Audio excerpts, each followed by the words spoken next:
in the actual video, firstly, I said several times over, you can make this pedal for literally no money at all. People are unwilling to search for information, unwilling to solve problems. And I wish more people knew that, because it would be much easier for them. They would save a lot of money and be a lot happier. What's up, man? How are you? Oh, living a dream, mate. How are you? Yeah, I'm great, actually. Absolutely great. It's been a rough period because I was working on that course and all that kind of stuff. So I was a little bit burned out. And soon I go for a vacation. So I cannot wait to go for a vacation. So I'm really happy about that. And, you know, stuff is getting quite more interesting now. So I thank you for coming on. And there are a lot of things to discuss. I've been binging your channel, to be perfectly honest. And there's a lot of interesting stuff over there. You bring me back to some of those circuits that I was exploring before, and then I kind of stopped, if you know what I mean. I sort of forgot about a lot of these circuits that you bring me back to. And I have to say that what I love about the pedals that you make and you offer is the authenticity and the originality of each pedal. I absolutely love that. Every pedal is special in a way. So it's not only about the electronics, which is obviously the thing that we're going to be discussing most of the time, but it's the thing that I was always lazy to do, and it's like making them look cool and making them look different. So I absolutely love that. Oh, thank you. Do you know what? I've just done the Birmingham guitar show. Not Birmingham, sorry, Bristol. No, the other B, Brighton guitar show over here in the UK. And Brighton's like quite a music town, you know. It's like one of the few places in the country that's like a music hub. And there's lots of arty-farty people there, very, very artistic place. And loads of people come by my stand and it's just like, wow, what is all of this? I had maybe 5 different circuits with me, but there's 40 different pedals that were all different. And what I noticed was that for the individual people, they really appreciated like the individuality. They're like, so where's the range master? I'd be like, well, this area of the table here, they're all range masters. Some have got this, some have got that. And the individual people really appreciated it. But the like the guitar shop executive type people who were looking for the next brand, they just could not. I could see the cogs turning where they're like, I can't market this. You're selling a range master, but some have got switches, some haven't, some have got, there's not like a standard and a plus, or do you know what I mean? It's just each one. Like you're like, oh, can I have this sound in a different box? Well, no, because that transistor is its own thing. It's never going to be repeated, type thing. So it's both a blessing and a curse, as I found out. But yeah, but the question is, do you really want to get involved with those people and in that business at all? Well, so my plan is to get Hello Sailor to be as big as it can without having to have anyone else having hands on, at least for, I mean, look at Paul Cochran with the Timmy. I'm pretty sure up until his deal with MXR, he's the only guy building them. It's just him. So I probably want to do something like that, but I do want to get them as wide as I can. And some of these big shops have really big reaches, and maybe people that wouldn't look at me twice would maybe buy one if it was, it's that unconscious bias, isn't it? Oh, I'm not buying that. It was made in someone's garage. And then it's in Anderton's and you go, oh, look at this boutique masterpiece, whatever. So maybe. I actually bumped into a guy, a customer of mine, a friend of mine, and actually someone who's probably in a live chat when you was on our show, brought his friend along who owns an independent guitar store. They're the only UK stockist of Chapman guitars outside of Anderton's. And he was like, hey, man, love your pedals. I would love to make something work. And not like other people, I want the individual circuits. I want to go through them like it's an old record shop type thing and leaf through and find the good ones. And I'll want them in my shop type thing. So maybe is the thing. We're just working out the details. But I see that as like a logical step as opposed to the big change, because my circuits are so wacky. I mean, I've got 4 range masters in front of me that I've tried to keep fairly similar because they're part of a line. But even looking at them, I know that each one of them is going to be wildly different in tone. It's just the way I work. Yeah, I kind of feel that it is kind of the future, isn't it? Because we had a period of like everybody getting the same pedal. But I think that this authenticity thing is going to be a thing in the future, which means that circuits like those, at least that's my perspective. I may not be right about this. I mean, there are people who watch statistics and, can be, what I'm trying to say, I've never researched this to say boldly, like, yeah, this is going to be the future. But I feel like we've got a lot of everything.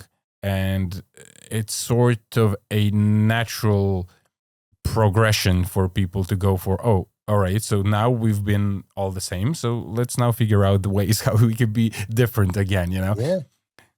I feel like that is a... Sorry, mate, go on. No, I just wanted to finish off. I feel like that's going to be a great thing. And this is sort of the thing that I always imagined if I ever built pedals, which is a question that I get asked a lot, also by people locals over here. And I always say I don't build pedals, but if I ever built pedals, I think that would be the absolute way to go. I want to build these pedals, and I'm going to say every single one of these pedals is going to be different. And the way how you're going to buy one is you're going to try some of them. You're going to say, this one is mine. Whether you like it because it's pink or you like it because it has whatever, more bass or distorts in a pleasant way, or just simply works better with your particular guitar. But I don't want them to have a serial number. I mean, they can have a serial number, but they're just going to sound different, all of them. I get you, mate. And do you know what else? When you're buying a pedal from someone like yourself or from me, or like the one at a time builders, I like to call us, rather than boutique, because it sounds a bit pretentious, really, doesn't it? But what you get is you get that knowledge. I mean, I had a guy, bearing in mind, I was in a pedal expo, which is all silent. So it's all, with cans on, playing silently. I had a guy trying out different pedals. He wanted the Kossoff drive. He's trying it with a range master. He's trying the Kossoff. He's trying different ones. And I was watching his right hand play and the way he was digging in for more. And I was watching his facial expressions and stuff. And I was like, this guy doesn't want that. So I pulled the Brazilian Rosewood anchor drive off because I built them with a little less bass in. I tweaked the setting before I even plugged it in, the preamp and the power amp low and the master volume high, but enough on the preamp and power amp that if you dig in, it gives some breakup. And I just plugged it in. And I watched him. He dug in for the first note, right now, and then turned the Kossoff drive on, and then went back to it, took a headphone off, and said, "I'll take this one." Like I could see that he was trying to reach that sound, and I couldn't even hear it. And when you're buying from someone individual, you're getting that service. You're getting someone who actually cares about what tone you get, not just if no offense to the guys who work in big chain stores, they may be amazing, but a lot of the time they've got like 8 people to serve at once or whatever, And do they really know each pedal in that cabinet inside out? I don't know. That would be my question. Yeah, but what you just described is that you had a very professional approach, which would be exactly the same what I would do, because that's what I do when people come to me for modifications, for any kind of mods, for pedals or amplifiers. I'm always like, all right, so I got to see you how you play. Bring your guitar and let's try it out. And when I see that, and when I asked them, like, what do you like? And they're like, oh, I like John Mayer.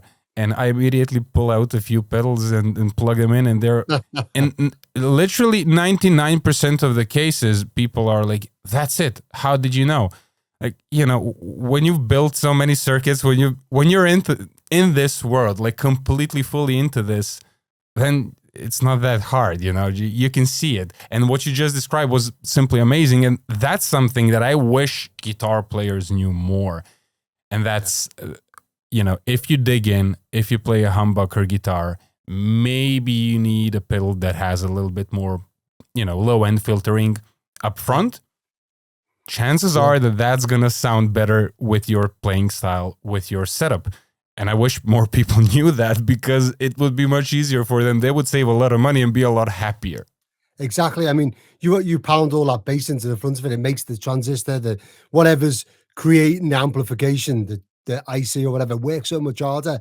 And that's where it craps out, or you get that flubby low end. And if you're not looking for that, or you're not looking for like the really mushy, or not mushy, that's probably a bad word, like overblown tone, then it's not going to work for you. If you dial that bass out, as you say early on. And do you know what? I'm speaking about this as being the most guilty person of this. Like, I buy a new pedal without even playing it, I'd mod it. Or I buy a new guitar, change the pickup straight away.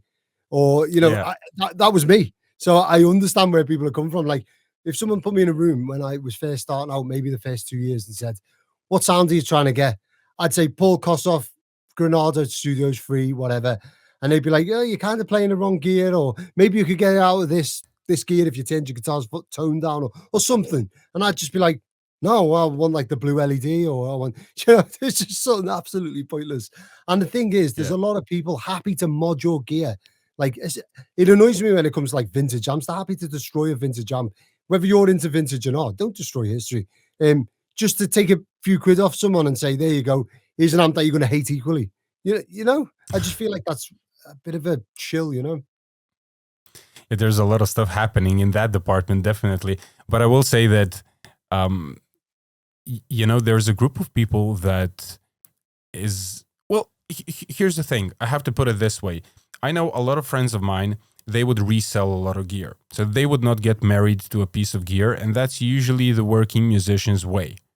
Yeah. And not all of us, and I count myself also in that particular group, I'm not a working musician. Not anymore. I used to gig before, but I don't think I'll ever be a working musician. And I love being a musician that loves a particular piece of gear, and I'm gonna keep it till the end of time. I will never sell my gear just because I want to spin it and make some money and maybe try something else. But there is a huge group of people who constantly resell gear, and they don't want stuff modded because they believe that it is going to essentially lower the price of that particular piece of gear, which is the truth, especially where I come from, where modding stuff and that people are a little bit uptight when it comes to all of that. They still believe that they want the original thing, where it's like, hey guys, it's 2025.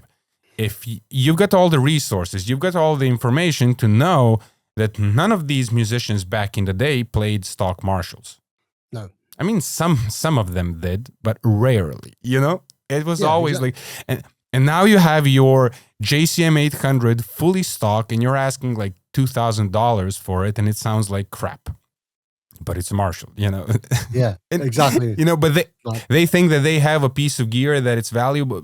That's valuable because it is all stock and all original. But yeah, definitely on the other side, there are people who ruin these old pieces of gear trying to do something. So there is always a fine line to what you want to mod or what you don't want to mod. I mean, that's what I do all the time. And a lot of times there are people who call me and they're like, I want to do this to this amplifier. I'm like, just buy a new one. We don't want to do that to that amplifier. We can change a few caps, we can tweak it, but Yeah. Why? It's madness. I mean, I got my one piece of gear that I talk about so much that everyone on my show is just like, "Joe, shut up flexing with your amp." But I've got a 64, late 63, early 64 Fender Showman, a blonde one. It belonged to Alan Rogan, who was the Who's tech for many years. Brought it back from the US. Now, I'm assuming Alan Rogan put orange drops in it or someone along the way. And I bought the original blue molded caps that, whether you like them or not, and they're $30 a pop.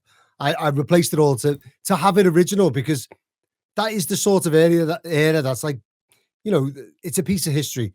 Whereas if I had a new piece of gear, I'm chopping that thing up and doing whatever I want to it to try and, even if it's just to learn, I have no qualms about that. But I feel like people are so quick to mod just for the sake of modding. And yeah. I'm guilty. My guitars, I mean, I've got some behind. Probably, in fact, none of them have the original pickups. None. And the original pickups probably fine. But I have friends who build. Yeah, but that's like light modding. That's changing pickups. Yeah. But I do that with. I mean, I don't play live or anything, but I just go straight to it because I enjoy the process, and that's okay, as long as you're aware that it's never going to be worth what it was worth original, because there are people like you just described who would never buy something that isn't original. And I've just finished the parts caster actually, and one thing I told myself before I started that I wasn't going to skimp on any of the components, and also that the guitar would be worth exactly half of what I pay for it, because it's a parts caster and not a Fender, whatever. So whatever, I'm completely cool with that. It's the people who like get this gear and then say, well, actually, I paid $2,000 for that neck, so the guitar's worth $8,000. Like, Whoa, whoa, whoa, sweet child of mine. If you broke it down into pieces and sold them, then yeah, maybe, but you're not getting that for the whole guitar. It's just about awareness, I think. That's the thing. Be aware of what your gear's worth and what you're trying to achieve with it. That's the main thing. And when I started learning the rather than doing things for the process, like as in I want to mod this pedal because I want to mod it, just learn how to do it or whatever, which is definitely how I started off. When you start thinking about the end goal in mind and then working backwards to what mods to do, that's when you really start to develop your skill set. I'll be the first to say that years and years ago, I used to think about like Alexander Dumble, and I'd be like, that guy sit there listening to someone play and pretend he can build an amp, tweaking it to them. What a load of rubbish. And then, for years I thought that. And then one day I caught myself doing what I just described, watching someone play, thinking, actually, they want this sort of sound, changing something. I was like, oh, hang on a minute. That's basically what he was saying he was doing. You start at the end Exactly. and back at the beginning. Yeah, crazy stuff. Yeah, it's crazy. And it is really a skill, not only a skill in electronics and pedal building, it is a skill in, psychiatry, in psychology, and everything, because it's like sometimes working with musicians, with all due respect, sometimes it's like working with babies. And it took me a long time to develop my skill to be, nice. And for me, the problem was I had to take it a notch down because I have a little bit of an aggressive appearance, which can be seen, especially in some of my early videos. I have to take it down a notch because that's like, I can't change that. I have to work on that skill to be a little bit less aggressive in my explanation, especially when you're trying to explain something in a foreign language. Starting off with the videos, and you have all this confusion in front of the camera, you're talking alone in the room, and then when you watch yourselves, like, am I a little bit aggressive about this? And also when I speak English, I do tend to speak in a higher pitch. When I relax, then my voice, my pitch goes down, because normally I would speak like this when I speak my native language. But sometimes when I'm explaining something, I go a little bit high. That's because of the whole thing happening. But it is quite interesting, and it's quite an interesting skill. And the more you do it, the better you get at it, and the more satisfied people you have. That's most definitely. Yeah, definitely. You find all the best builders out there for things like pickups, or like for example, Fletcher pickups. If you've ever heard of them, guy in the UK, he can, like, I've took guitars along and said, this is what I'm after, and describe a sound, and he'll wind a pickup that's exactly that. Sunbear pickups do the same thing, and or Simon from JSA. These sorts of people, it's rare to find, and I'm trying to. That's the skill I'm most trying to hone in. And it's just funny because literally last Saturday was a Brighton guitar show, and I caught myself doing it quite a few times, which interesting. And it's interesting to see how far your skills developed, and whether you can, I take other areas of my life. I take the skills that I've learned there. Like, for example, in work, I'm mostly manpower management, but I can take people's body language from there and relate that to how people are with me when they've got a guitar in hand. It's very interesting. You can almost tell who's going to be interested to actually plug things in before I even speak to them. Yeah, and I also think crossed my mind now. I also believe that your professional work as a seaman also helps you a lot with the public relations. You know what I mean? When you talk to these people, because people who haven't been working on ships and haven't been in this confined space with a lot of people, like, you learn a lot about people and you learn how to behave. Like me, like 6-7 years ago, I couldn't do this. Yeah, it's mad. I mean, the best way to describe it is you watch Big Brother back in the day, or what's the wife watching now? Love Island. So these people are dropped into a house for like 4 weeks. That's it. 4 weeks of their lives. And you see all these extreme emotions come out of them. Like, they absolutely love someone, they despise this person. It's all this drama, and it's really extreme. And that's because there's just in this closed environment with nothing else, and everything is amplified. Now do that with 200 people in a quarter of the size for 9 months. Do you know, while Exactly. you're working in a Yeah. day and a stressful situation, you learn how to navigate people's emotions much better, or you don't last in that job. It's really that simple. It's actually, as simple as that. So you make original pedals, you like vintage sounds, you like vintage circuits, you like vintage capacitors. But what I'm interested in, how and why and when did you start your social media presence and YouTube channel? Oh, wow. So I started in Facebook probably 2008 or 2009. I think I started Facebook, and that was just a way of posting the pedals that I was building back in the day. Because I think Facebook was the only social media thing about maybe Yeah. 2009 or 10. Yeah, it was And it was Facebook. just a Yeah. way of getting out there. Yeah, yeah. And I built on that for a while. I had a little layoff. I got a divorce, as you do. And when I come back to it, I was locked out of my account. My ex-wife had the logins and stuff.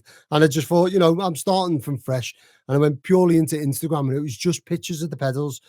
I post a picture, someone will buy it, repeat over and over again. And yeah, so it was that completely. And then I deployed in 2021. Sorry if it's another naval story, because my life's just dominated by this one job. But I deployed in 2021 with the Carrier Strike Group. I was away for like 9 months ish. It was a real bad deployment. We come back, and I'd been logging into my account, what looked like my account in America, but it wasn't. It was an American base. Then it'd be my account then it'd be like I'm on Guam. Then it'd be in India. Then it'd be somewhere else. Then it'd be Japan. And I think Facebook and Instagram, same company, Meta, just went, this guy's having us on, and locked me out. And I couldn't get back in, because when I do their facial recognition, it was all just pictures of pedals. So I had like 17,000 followers on Instagram. I was posting a couple of times a day. It was going really well. And I was just completely cut off. There's no one in Meta you can speak to. And I moped about for a little bit, and my wife, bless her, being the loving, caring person she is, she basically said, "Stop acting like a bitch. Get out there and make a new channel." And I was like, "Amazing, thank you. That's exactly what I needed to hear." So I started Instagram again, and my goal then was to make sure that my face was out there. So I post pictures of myself, short videos maybe, but nothing too. I still weren't doing the full YouTube thing. And then I got this old Selmer treble and bass head, and I've been chasing the Selmer Crocskin amp for a long time. And someone had modded it, and it was a little bit scratchy, and it was, the pots needed cleaning basically. But there's loads of stuff going on with the power supply. The caps were really old and leaky. I was like, I've got to fix this up, but I want to document it, because, this amp's been modified. It's really interesting. But if I make a mistake, I can go back through and watch the video type thing. And I made this video, and it got like 300 views in a week. And I was like, wow, that's amazing. I'm going to do this all the time. And then I never really got into it until April 2024. Yeah, it was the beginning. So it's like the end of 23, beginning of 24. I left my ship of shoreside, which meant I had more time. And it just slowly started filming videos and going, do you know what? I was trying to get my pedals on other people's channels, which is great. And I still do. But I was like, I wish I could get more exposure. And then I thought to myself, why am I wasting my time waiting for other people to expose my pedals when, I have a skill set. I've spent a number of years like sharpening my skill set at sea. On board a warship. So when I was the rank lower than I am now, my job was training PO. So I'm in charge of training the 30 sailors that are in my department, basically training them up so they're ready to go on a promotion course and get a foundation degree. And I'm reasonably competent at standing up in front of people and delivering training, or coaching them and mentoring them in situ on a practical. Great, I can do all that. And I was like, well, I missed that skill set because I'm now not at sea. So how am I going to incorporate the need to be in front of the camera to promote my pedals, and the fact that I have this weird skill set that allows me to teach in a way that, I don't think I'm particularly special, but the way that people do electronics and pedals is nothing like I built. And that's because my history is nothing like most people's. So I thought maybe I could combine my odd, I always say I do this the wrong way, or whatever that means. But this is how I do it type thing. And I thought maybe I can combine that with my confidence, my skill set, my teaching ability that I've built up all over these years with putting my pedals out there. But I didn't want it to be too selly. So what I learned mainly from Brian Wampler, if I'm honest, is that when you try hard to sell to people, no one cares. So instead of trying to sell to people, I thought, I just want eyes on. I just want to make this channel big enough that people go, do you know what, fair play, he knows what he's talking about. Let's see what pedals he built. And so rather than setting out to sell pedals, I set out to make friends and to develop other people and give people something of value. And that's what, you know, I started off doing mods, and there's like the videos are only 6 minutes long. Maybe I'll do 1 or 2 builds. When I started doing the builds and taking longer, more people started to watch. And I found that like I built up to like 20-minute videos, people watch a bit more. Then I built up to like 30 minutes, a few more people, bit longer watch time. I found that an hour, 60 minutes is my sweet spot. That's where people are really engaged, and I can offer the most value without there being too much like content to people for people to care about. And I've kind of just made it my mission. I know some people will know who follow me and stuff, but for those who don't, I get really obsessed. So when I started looking at lighting and stuff like that for videos, I go down like the world's biggest rabbit hole. I basically eat, sleep, drink lighting. You know, I go to bed thinking about it. I'm in the gym on a cross trainer. I know it doesn't look like it, but I do have to keep fit. I'll be thinking about lighting or whatever. I'm very addictive. So I made it my mission to just pick one thing every video and just focus on that, improve it till I was happy, then move on, and then just keep going round in a circle with the ultimate goal that people have come across my channel the way that I've come across people like Uncle Doug, or, well, you know them sort of amplifier channels. The Guitarologist is another one that I quite liked in the past. Yeah. Although I don't think he's doing too much these days. But anyway, those guys, I come across their videos and I'm like, I'm really interested. And I just thought maybe I could do that with pedals. Who knows? Maybe people will watch, and it turns out they do. In a year, I've got up to like 7,000 subscribers so far, which is absolutely mind blowing to me. I can't believe people would listen to my voice for that long, but there you go. Yeah, that's very interesting because your videos are very informative and they're very step by step. And sometimes for me personally, that is sort of a problem to get on that level of where people just want to build one pedal. Just, Marco, stop explaining some complex electronics and harmonics and all that bullshit. Like, people just want to build a pedal. And sometimes I forget that I started exactly like that. I was supposed to build a simple circuit. I didn't know where to solder. I didn't know how to solder. I didn't know what would happen if I would use this capacitor, put it right over there. What you do are these in-depth videos where people can really follow along and you don't miss out on any details. And I think it's very informative, especially for people who are just hobbyists and who want to start off and just build a pedal. And you've done so many videos until now, which is quite extraordinary. They're really long. And you said you edit them on the phone, which is hilarious. Yeah. I have this problem in work. So I basically, my job now is I'm a chief engineer, but I'm in the Royal Navy's engineering school. So it's where Navy people go to get their degrees and their qualifications. And a lot of my job is on a laptop, you know, sat at a desk at a computer. And I find it really difficult because I'm so used to using my phone. I'd say all you have is your phone, basically. So I do a lot of the editing and stuff. Well, basically everything on there, the graphic design, anything. And I do it in work as well. So even things like certificates, we're handing out certificates in work, I'll design them on my phone. And it's just whatever you're comfortable with. Yeah, definitely. Yeah.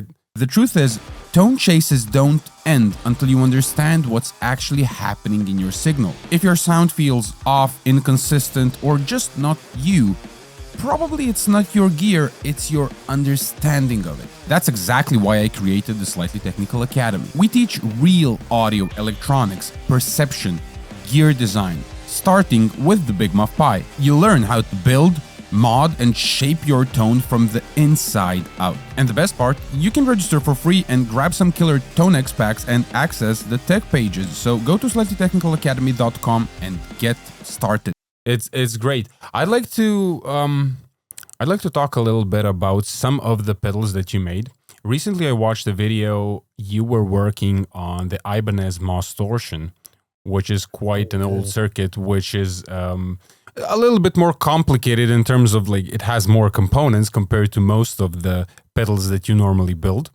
And you used the Vero board for it. Shame on you. I hate that stuff so bad. It's so intricate and like, do you know what? I'm not very good with numbers. So, like counting along. If I have someone's service number, I always joke and say I'm dyslexic because I'm not quite dyslexic, but I just can't do it. If I have someone's service number, I'm messing the last 2 digits up. I just am. I always do. So Vero board is quite a challenge. I do find that the video helps. Sorry. Yeah, I was just saying the video really helps because if I'm unsure if I did something right, I can always go back and look at the video and go, actually, I'm one hole out there. Let's go back and annotate it. And I always leave the mistakes in. I think that's one thing that a lot of people on YouTube don't do enough of. Like I watch a lot of YouTube, a lot of know-how and stuff. And the guys I gravitate to are the ones who like show the whole process. So like the guitarologist, if he's doing mods, he'll do a mod, he'll be like, no, I don't like that. Or he'll go to put his hand in and he'll get an arc. And most people would be like, oh, can't put that on YouTube because, you'll have the wall of death descend on your comment section and tell you how dangerous you are or something. But he's always left all that stuff in and I really appreciate that. So I try and do the same. And the distortion was, well, that old CMOS, was it CMOS? No, MOSFET chip, the IC. It's just awkward, What happened in the end? Because I was watching the video and you had these issues with, you had a squeal. Essentially, there was some kind of oscillation. And I saw that you also exchanged for a classic RC4558 and you still had the squeal. Yeah, I give up. Well, I never give up. What I did was I give up on the video and I was like, do you know what? This thing's got a squeal. The goal was to build it as per the drawing and see if I could, maybe do some little tweaks or whatever. And it turns out it's an impedance thing. So I don't know if the original Ibanez had maybe an input buffer or something like that. I can't find any reference to it, and I definitely don't have an original. But as soon as I put a clone buffer in front of it, instantly no problem. So yeah, that's exactly what I was interested in. And let me just go and try this whole thing over here, where I actually have the schematic in front of me. And cool. So this is the schematic from Aeon FX, which is one of the best resources on the internet. I have a lot of Aeon FX PCBs. I use these PCBs for building a lot of my stuff when I don't have a PCB for it. Sometimes I would take their PCBs and I would modify their PCBs if I'm doing any kind of tweaks and mods. So I just get a PCB that is as similar as possible to the circuit that I'm trying to build, because obviously when you're building some kind of a pedal, you need to build a PCB for it if you don't want to use the Vero board, that is. But the problem with building PCBs is that it requires work, it requires time, and you also need to buy like a minimum of 100 pieces. So sometimes for prototyping stuff, it's not the best deal. Now, in any case, on Aeon FX, because this guy is amazing, and I have to reach out to him actually. He traced a lot of circuits, a lot of great resources. And when I looked at the schematic, because I was interested, you had this squeal and it really looked like some kind of an impedance issue. And I can see over here that it is buffered. The whole circuit is completely decoupled. I think that you can see it. Actually, I'm going to share it with you now so you can see what I see. All right. You can see it now, Joe, right? Yep. Yeah, I got it. There you go. So there's the circuit over here. And yes, this is a CA3260E, which is it's like an early discontinued MOSFET input, MOSFET output IC, which is interesting to source because there's lots of fakes out there if anyone's thinking about building it. Yeah, and today people don't, well, these ICs essentially are not that good, and then they're generally replaced by some interesting ICs such as, I forgot it, is TLCs and TLVs 2270, something like this, 2260. There was an amazing pedal by Tech 21. It was called the XXL. Maybe you remember, it's like 25 years ago it was, and the XXL was something like sort of like a Mesa boogie type of a thing. It had a warp control, which was changing the bias, and you can get like completely different like fuzzy distortion. You can make it like super, super tight and that kind of stuff. Interesting pedal that featured that kind of CMOS chip, we don't have to talk about it because we can dive into rabbit holes very, very easily. But I was going to say, one thing I will say is though, that would have been an amazing pedal that sold much more, but the aesthetics were just so plain. Like I think they let themselves down with that. They could have sold a ton more because it was a great sounding pedal. Yeah, so I never tried it. I never built it, and it was quite interesting for me to watch it. And that's why I wanted to ask you the question. So the Vero board layout that you were building the distortion based on didn't have the input buffer, right? Yep, and I noticed that after. So what I did was I found. So I like, what's the guy's name? Mark Hamill, the Canadian guy. He does pretty much. He was the original, tag board effects poster, if you like. And so I found his drawing of it, and I was like, this guy's awesome. He's basically never wrong. I've never seen a distortion.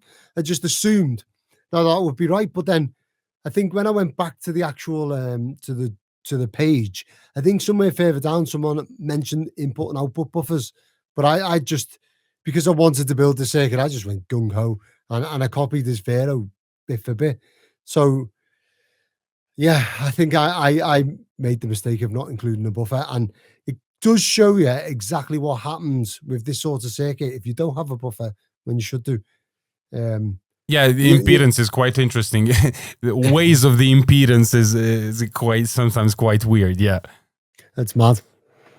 Yeah, it's interesting because I found out that a lot of people don't know about tag board effects, and it is quite interesting because there is the DIY community, but since we have a huge separation between generations in the world, like in general, we also have new generations who never heard of that website, where there is a huge portion of the community which is usually about your age.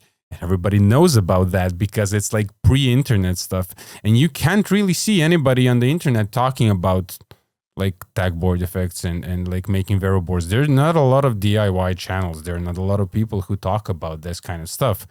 But over there, but it's absolute insanity because that website and a bunch more, right? But that website primarily was the source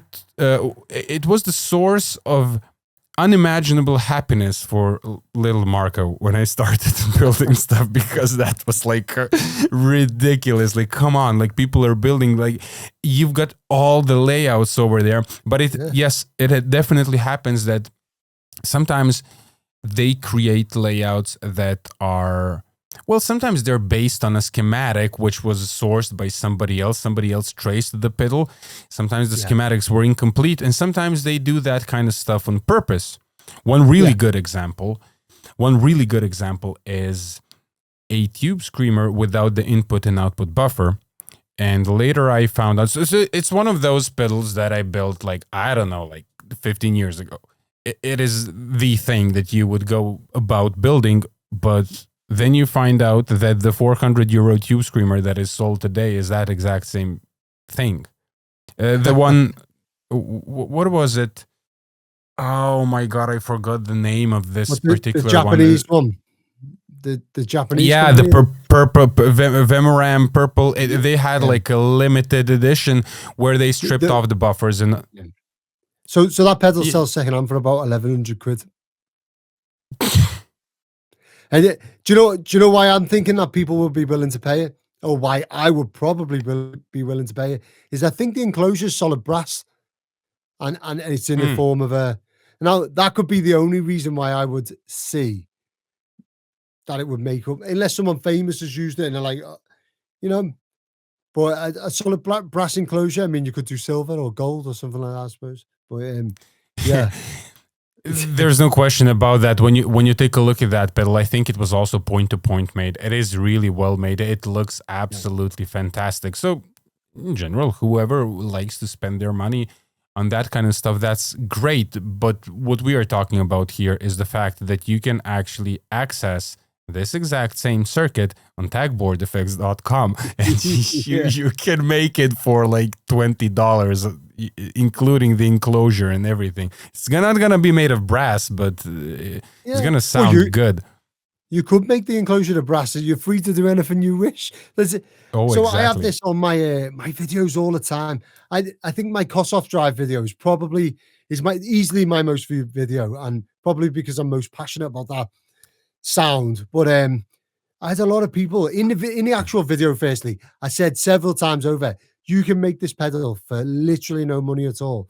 And you can make it really small if you want. In fact, if you do make it really small, please let me know. I'd love to see it, sort of thing. I had so many people in the comments say, you can make this pedal for $30. I'm like, yes, you could. But I couldn't, because my time costs way more than $30. But you could definitely, and I'd love you to. But people kind of like to have a pop at you about it. And I'm like, no, I'm encouraging you to build it for $30. I want you to do that. That means that the message is getting out there. More people picking up the old soldier, and it means that there's more, guitar pedals in the world. There's more interest in it. Or, the rising tide raises all ships. That's what I'm trying to encourage. But I think the internet's just always, they amplify the negative more than the positive. And just lead them to Tagboard Effects and say, look at all of this. You can actually find not just that one. There's hundreds in there. You can find, this, for example, straight off the top of my head, the Keeley Java Boost.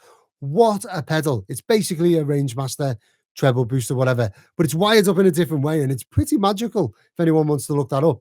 But there's just one little gem. Like, how many companies have rebadged that and made their own millions? Loads.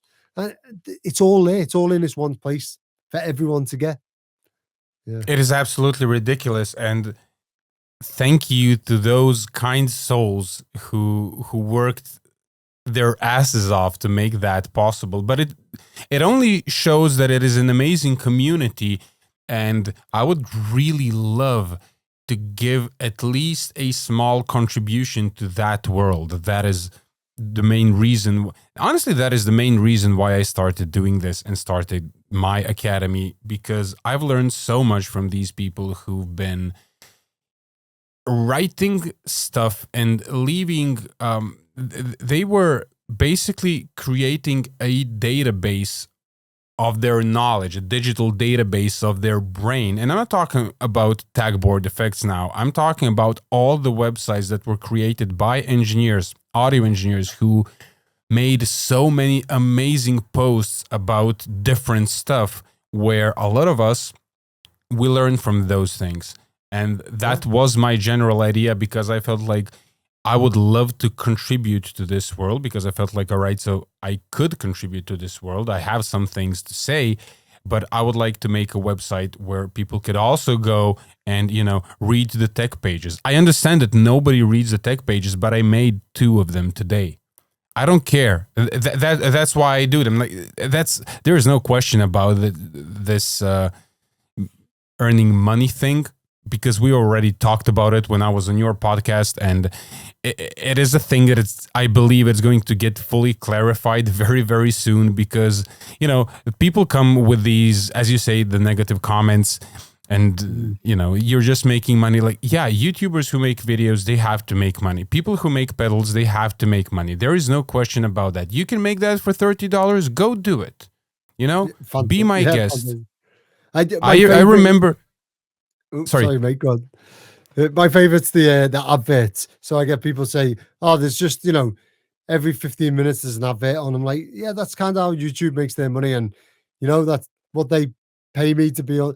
They don't pay a lot, but they do pay me. And if I remove that, then I don't get anything from YouTube, which is I could absolutely do that, but I think £200 a month or £150 a month is worth the amount of content that we put out a lot between the community, and to say, oh well, you should do it for free. And it's like, well, If you really want to level up as a musician, stop chasing tone and start understanding it. The fastest way to get an authentic sound: build it yourself, mod it, make it yours. It's easier than you think, it saves you a ton of money, and it is way more fun than buying hyped pedals that you are never going to be satisfied with. That's why I made the Big Muff by Demystified course. It is a full pedal design deep dive made for guitarists at any level. Learn the circuit, tweak it, and walk away with something that's actually you. Head to slightlytechnicalacademy.com and get All right, started. then we're back. We had some technical issues. The internet in the greatest of Britons is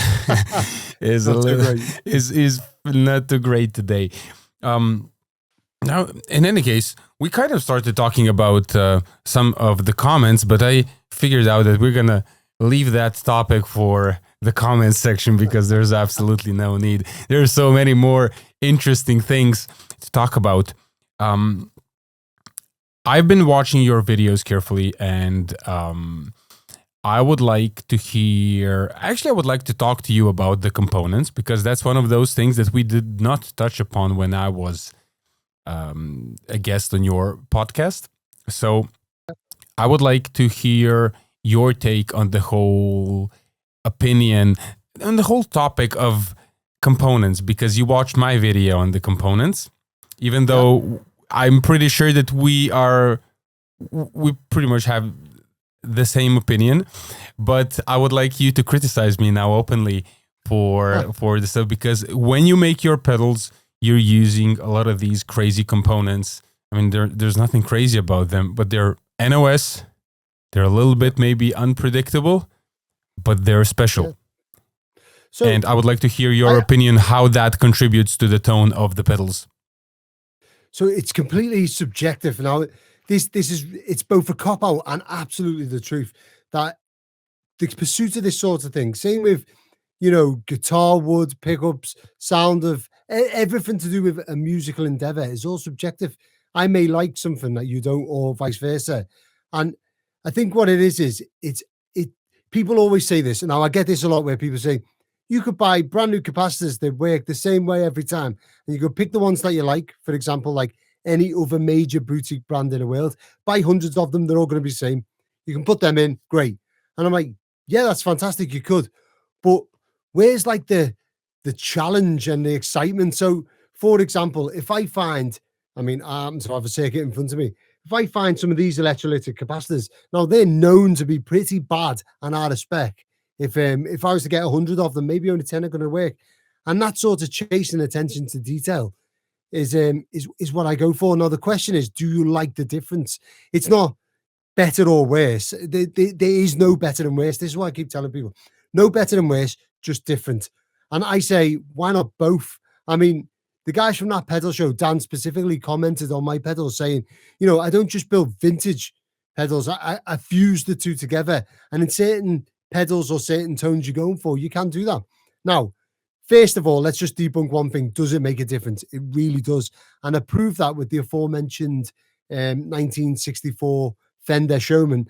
I recorded it before changing the amps and the caps, and I recorded it after changing the caps, like for like value. And I measured each one that come out and measured each one that went in to make sure they were the same. And the amp sounds completely different. Now, you could say, and I did say in the video, the amp's running at a massive voltage, therefore there's more stress on the caps, you see more difference. Great, that's probably valid, and I'll bite on that one. But for me, it's the economy of knowing it's rarer. For example, 1959 Les Paul, only a certain amount of them, they are more expensive than, say, a 1958, which is arguably the same, only with a bigger neck, which I like. So why aren't they more expensive? It's because scarcity. So the more these old components become scarce, the more value they are and the more difficult they are to build with. And if something is more scarce and more difficult to use, it inherently becomes more expensive. And my argument is, I'm not aiming to build low-cost pedals and then charge a fortune for them like some builders clearly do. They're not populated in China and I spray a nice enclosure, or they're not through old components where I've bought 100,000 of them from, Radio Shack or whatever it is these days that people buy their components from. They are genuinely hard to build because the components are genuinely rare. Now, whether you think that makes a difference to the sound is irrelevant in my eyes. And hear me out. I know I'm saying these expensive boutique pedals make you sound better, but the sound's irrelevant, right? What I think is, if you get something that makes you feel good, for example, my son playing out on his BMX. He was really into BMX and racing and all this stuff. He started getting a bit stale, a bit bored of it, a bit rubbish, a bit not improving. I took him out to a bike shop, bought him some new stickers. That's all he wears, stickers. We stuck them all over the bike, a new set of bike gloves, and he was round that track as faster than he ever has been. And it's like, wow, look at that, Dad. The bike is faster. Like, it's not faster. You've just changed how you feel about the bike, which has made you perform differently. So the band playing live, the audience may not be able to tell whether the guitarist is using a £500 Rangemaster or a £30 Joyo Special. But that guitarist will know, because he knows what's on his board. That makes him feel a certain way. And if he feels good about his gear, and he has that little, you interpret the world in your own mind. If he feels good, he's going to play good. And if he plays better, you're going to hear it like it sounds better, because he's playing better, just because he feels better. So it's all psychosomatic to me. It's not like I say, if you don't buy a vintage capacitor or resistor, your pedal's crap. That's not what I'm saying. What I'm saying is it's all about the way it makes you feel. If it makes you feel good, you perform good. If you perform good, it sounds better. If it sounds better, it is better. And you may say that's all in your head, Joe. Great. That's how I experience the world. All in my head. It's like the king's clothes, he goes out naked and all that jazz. It's all about, how you feel. And I watch it. I absolutely agree.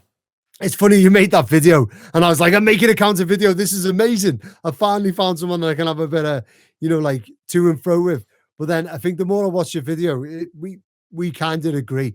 It's just that you were stating the fact that you can build the same thing, and in a blind test, it could sound the same way.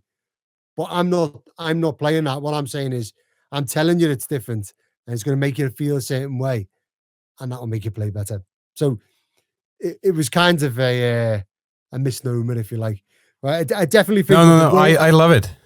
The rarity boosts how hard it is. So I always say about these transistors, right? These germanium transistors. If you buy a batch of 100 of these, you're lucky to get 10 that are in spec. And out of them 10, 2 might not sound the way that you want them to. They may not bias, or they may not sound particularly great, or whatever. And so they become really expensive. But because they can become expensive, the price goes up. And there's room for everything. It's not expensive pedals or cheap pedals. If you look at my board, which is just sat over there, it's expensive pedals and cheap pedals. Why limit yourself? Why not have both? In fact, don't limit yourself to having both. Limit yourself to having 20 of both. Just do, it doesn't 20 matter. of both, yeah. Yeah, why not? Why? I mean, we live in such a golden age for gear that, I own Behringer pedals. Their new stuff is fantastic. I hate to say it, but their new stuff is really, it punches well above the price range. If they were 3 times the price, we'd still be saying they were cheap. And so why not own them, as well as owning something boutique as well? I've got a collection of Rangemasters, like 20 deep over there, and I love each of them the same. It's just not a thing to me. It's kind of the thing when you ask me on your show which piece of gear, the thing, like if the house was on fire, which piece of gear would I have to, I can't change. I can't really choose between my children, because I love all this stuff, like honestly, equally. So listen, man, I agree on absolutely everything you just said. You just put it like really nicely.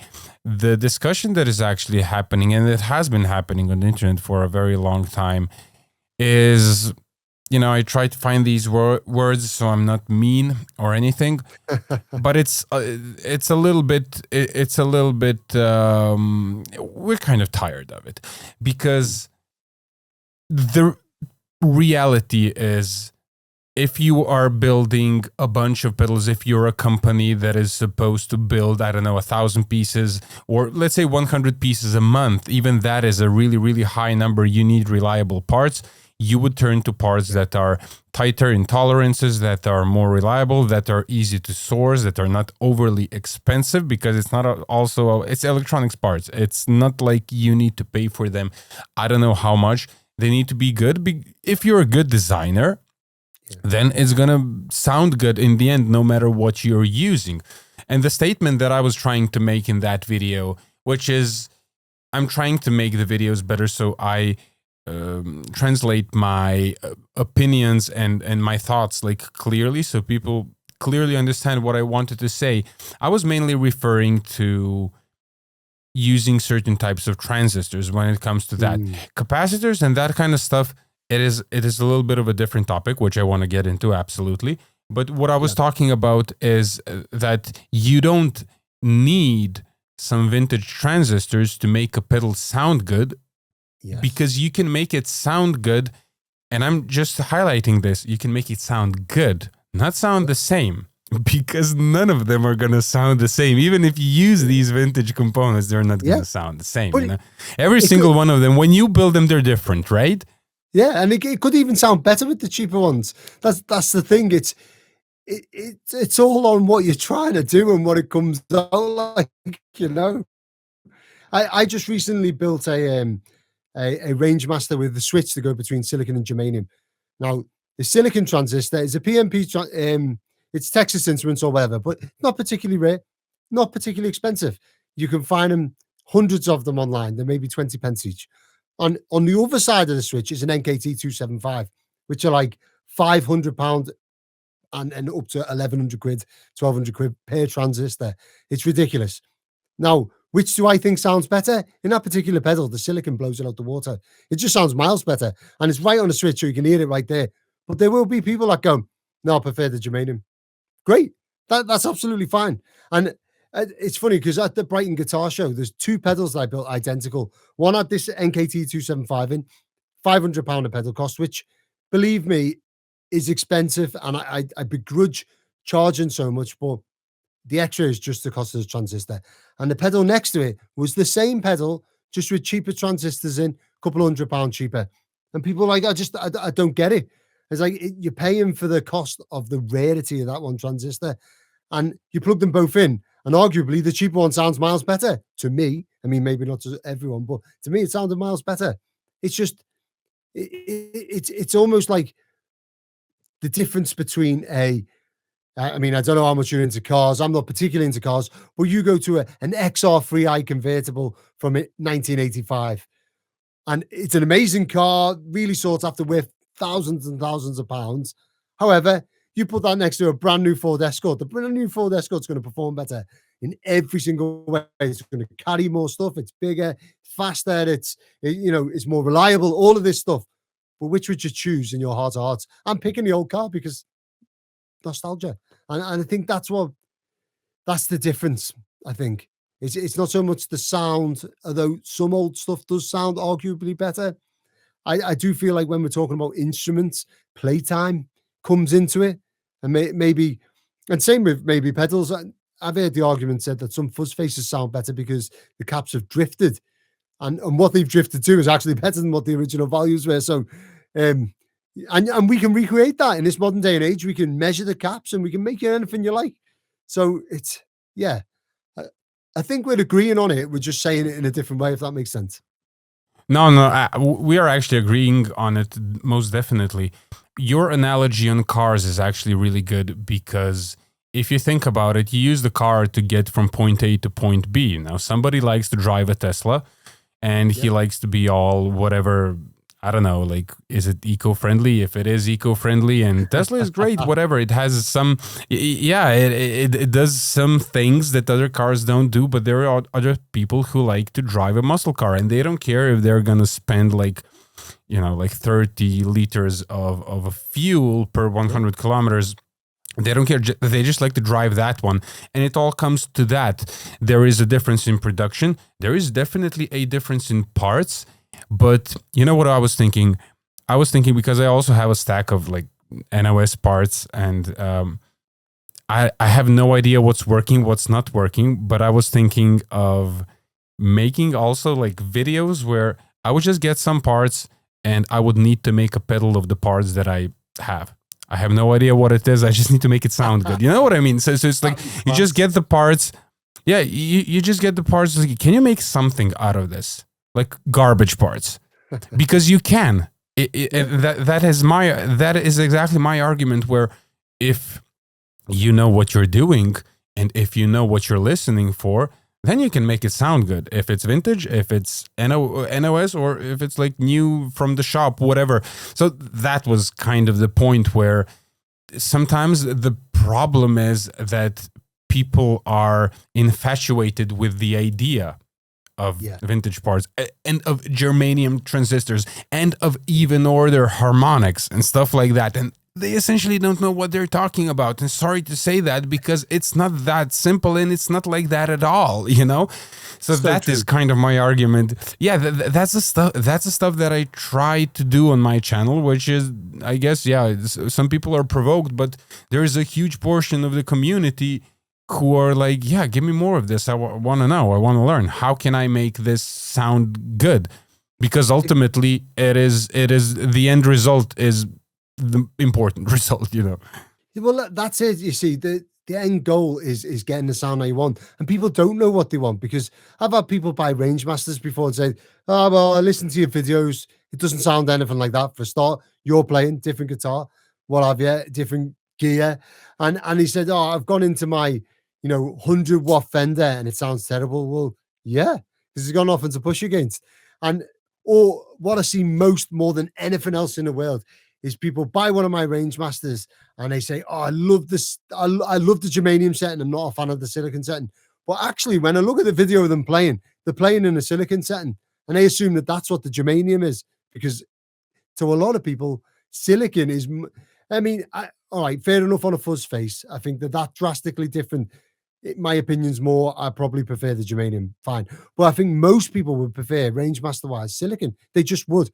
Or they would prefer, like, for example, 1M4845s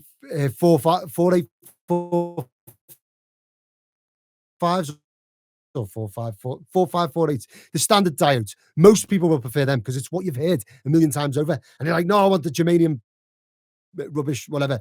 And really, they don't. They like the idea of it, but they want the sound of the other thing. So what I like to try and do is is coach them through it and take what gear they have. If someone says to me, "I'm playing a Les Paul," it's going into a tweed amp. Well, I know there's, it's going to have a hell of a lot of low end coming out the Les Paul, and the tweed amp blows the low end out. So I want something with not much low end. Fine. Or the other way around, I'm playing a Strat into a high headroom amp. Right? You want something that's going to have a bit of lower mids to it to replace what's missing, type thing. That's what you've got to do. That's more important than probably selecting the individual components just by name. Because let's face it, you could say, "I love NKT275 transistors." Well, do you really? Because I've had everything from almost useless and unworthy of being in a pedal to the best sounding thing in the world, and everything in between, because it's such a wide ranging thing.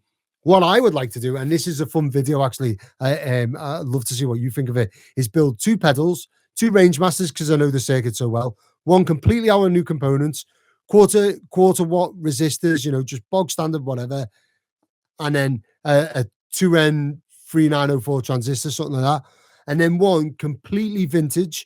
I have the vintage Texas Instruments silicon transistor, all the vintage caps and stuff, but put a bias pot on there, and I'll bias them both. So I'll have, say, the vintage one biased terribly and the newer one biased good, and then vice versa, and show them that actually there's such a wide range of sound within that pedal, just with them components. Now, what we're actually arguing about is like the last 2%. It's like the icing on the cake, really. You can tune any pedal to sound like anything, which is why we get all these fantastic builders making great pedals. Like, for example, Thorpe, he makes some of the best overdrives you've ever heard, all brand new components. Why is that? It's because he knows how to tune it. But, if you're not interested in the nostalgia side of it, then really the old components, it's worthless doing it. If you're like me and you get a new pedal and take the back off instantly and look at the circuit, or look at the way that the guys wired it up, 100%. Or even as far as going, "I wonder what value is used for the LED resistor." I always do that. And that's the first thing I do before I plug the thing in, because I'm interested in that. If that's not you, then maybe a newer build or newer parts is certainly more economical, but maybe it's a better way to get the sound that you're after anyway. It's such wide range. I absolutely agree. I mean, I agree that ultimately it is, you have to, I always talk about this. It's like, you got to buy a toy. you're gonna play with it like a kid. I mean, like look at us. We are literally like sitting here. We have a podcast where some people are gonna be watching this, listening. The two of us, older guys, two middle-aged men, talking about toys essentially, and we're playing because of the love of music, because of the love of guitar and all that stuff, which is ridiculously amazing. Because sometimes I think about people who don't really have a hobby, people who don't really enjoy music as much as we do, and I honestly feel sorry for them because this is such a great thing. And even these discussions, I always think that people have been misled by a lot of information that has been around on forums and even back in the day, especially back in the day on forums. And then YouTube just kind of continued with a lot of people literally reiterating what was talked about on the forums. Some articles that were written, literally copying stuff from the forums. And I have a lot of people commenting on some of my videos where they ask really smart questions. They ask stuff which needs explaining. And recently I made a video, but I took it down, and it was called, I don't remember, it's something like what makes distortion musical. And because I try to explain some topics in a little bit of a simpler way, but when you get into really into audio engineering and psychoacoustics, and when you get deep into it, it is really a struggle to choose which pieces of information you are going to leave out, so you can explain something and bring something closer to people who are just guitar players and make it interesting, so they're like not bored with that stuff, and you don't get those guys like, hey, what do I have from this? Like, I don't need that, I just play. Yeah, okay, you just play, that's fine. If you're not interested in this kind of talk, then maybe you're in the wrong, you're watching the wrong video, man. But there's a lot of people who are super interested, and there are a lot of benefits of knowing these things. And I took this video down because I figured, you know what? I'm gonna go balls deep into the topic, because I left some things out. And somebody commented on a video, very smart comment. He was asking a question about something, and I thought to myself, like, I simplified this video. I left out some of the information, and specifically it was about something regarding distortion and harmonics and what happens with sound when you distort it. And this is all measurable stuff, which is the next thing that I'm going to be doing, displaying people, showing people what happens when you bias this and what exactly happens with the tones, what are the harmonics, what are the notes that are generated by the distortion, and what makes it musical, what makes, what is responsible for note separation, what is responsible for muddiness, because this stuff can actually be measured and this stuff can actually be explained. And I think it's going to be super, super interesting. The problem is it's a little bit complicated. When you want to put it in one video, you want to make it short and you want to explain it to all of these people so everybody has fun and understands it. And I'm like, sometimes making this stuff is a little bit hard. But the problem is that everybody is like, we love even order harmonics, because you can read on every forum and everywhere, like, tubes make even order harmonics. Okay, so what does that even mean? Like, what does that even mean to the sound? Because if you want to go really deep into that stuff, yeah, you got odd order harmonics and even order harmonics. But there's always, like, none, especially tubes, they never clip symmetrically fully. There's always the drift in the components. And then what happens is that, well, you're talking about one note, which is a thing that I skipped in that video on purpose. But like, when you talk about one note, and you can talk about the even order harmonics, but the problem is when you introduce a second note, then you have intermodulation distortion, because now you have to take a look at how this pedal is processing two notes, and then you have to check three notes, and then you play a sus, I don't know, 2 chord or whatever, add 18, and then your pedal is processing 5-6 notes, and you get a bunch of different notes, harmonics in the sound. We don't need this kind of information, and I'm not trying to make it like overly complicated. It's like we're going to talk about the harmonics. No, but the way how the circuit distorts is going to influence like what we hear in the end, and that is all connected to the filtering. That is all connected to, for example, the diodes. None of these diodes are the same. Like you were talking about the 1N4147 or whatever. Or, 1N4148. 48, yeah. And all these diodes, if you get a lot of these fast silicon switching diodes, yes, they have a voltage drop. That is something that I was talking about in my videos because that's what people normally talk about. But there are a lot of different parameters that influence the sound. One of them mainly being is how it's essentially, I forgot the English, like the technical term, but it's essentially how fast the diode is. And there is literally a graph in the data sheets, and that will influence what kind of harmonics are going to be generated, and that will influence what kind of additional harmonics in the intermodulation distortion is going to happen, and that will influence in the end, is the sound going to be muddy or how the attack of the sound will be. That's really like, it gets into like really advanced territory, and that's why none of these pedals, which are made with components that you were just describing, usually like the NOS stuff, none of them are going to sound the same. And they also never sounded the same. Today, people can get it like really, really close with a lot of this, with a lot of the SMD components, because the tolerances are much tighter than what was before. But there is an explanation to why people used, there are these certain diodes in the clone Centaur, right, that everybody's talking about, and then you can use the D9E, the old Soviet one, whatever. But that's what I've they used were all, I have a bunch of them here, but they don't really measure like some of them. Like you had different batches. They're not all up to spec. They're different. You're missing the best bit about the clone. People pay all this money for these diodes and then turn the gain down so they're not even in the circuit. That's my personal favorite. Exactly. Yeah. We're gonna have a whole course on that one. All right. Well, so with diodes, it's really interesting, and I've got a little analogy that really helped me understand it. And it may not work for everyone because, as you probably guessed, it relates to warships. So electrical propulsion on like a frigate or something like that is done with like massive DC voltages. We're talking like 750 volts DC. And the way we get the DC is we have a huge AC sine wave, and we use diodes that are probably as big as your arm to fire at a certain point of that sine wave. And that dictates how fast we're going to go, because, you know, you're creating a DC line that's maybe, I don't know, 700 volts, 750 volts, whatever. And that's what's giving us our voltage. I mean, this is really dumbed down.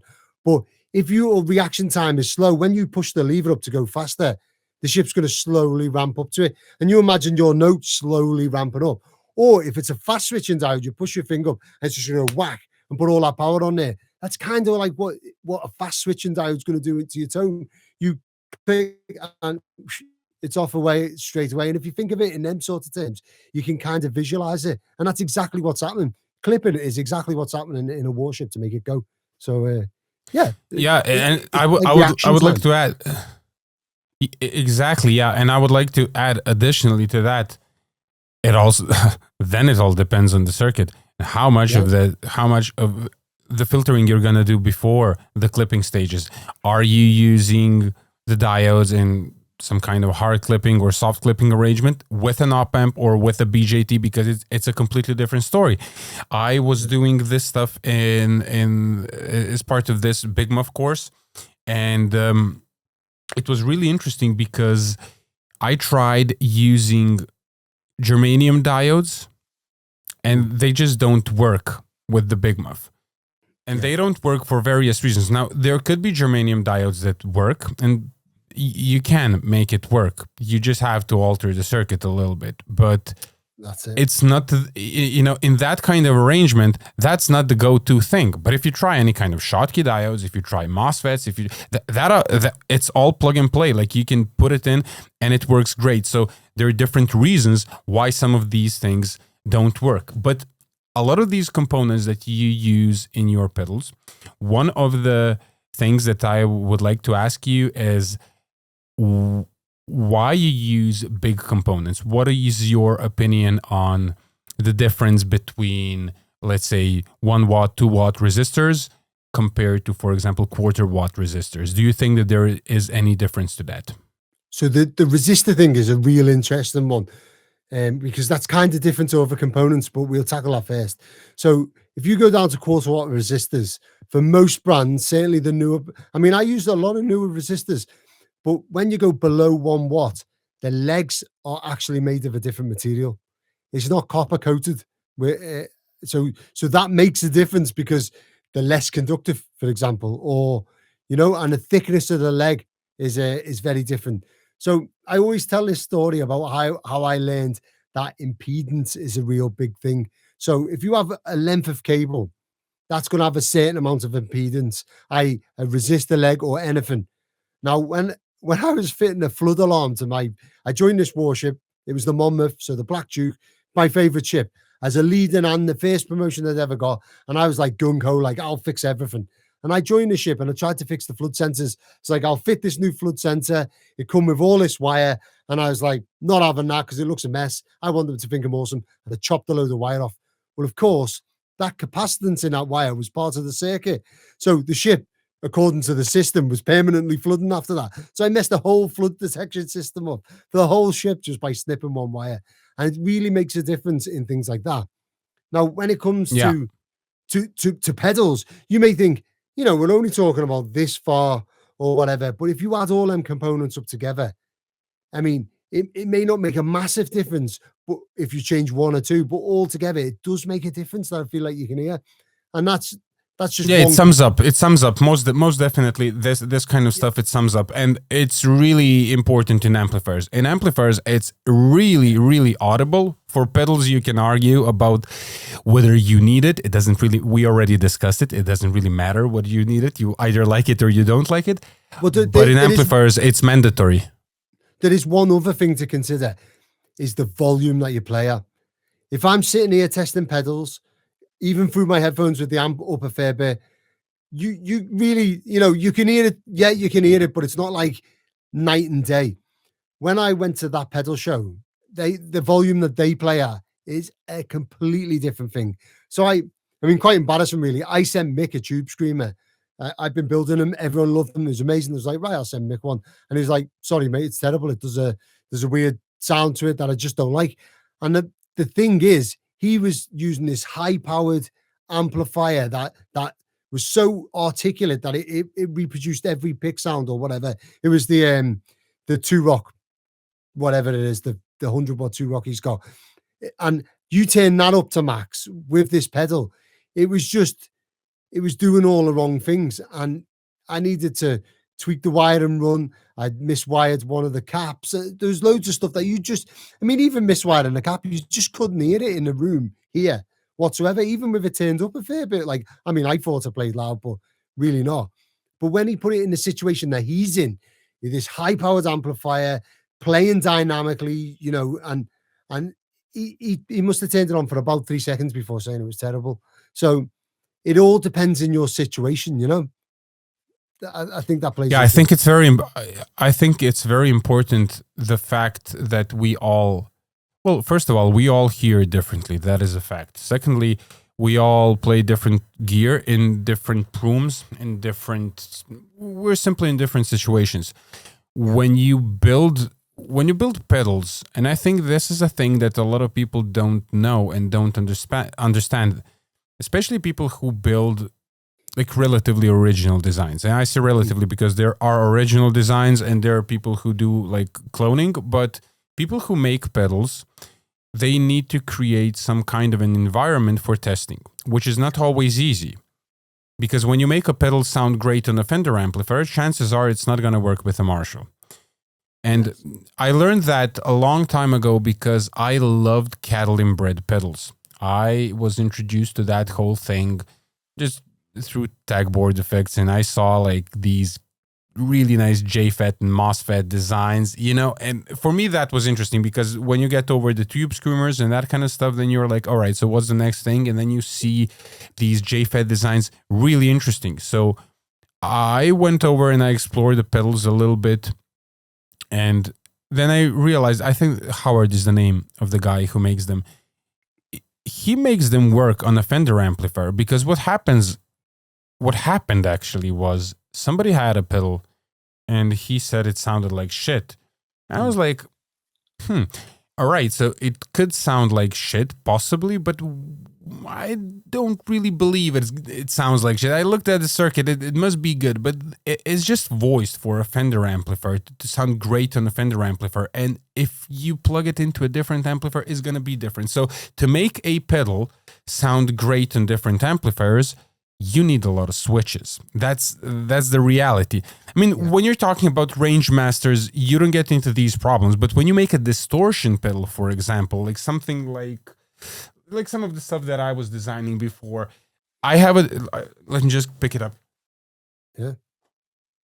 For example, this is one of these.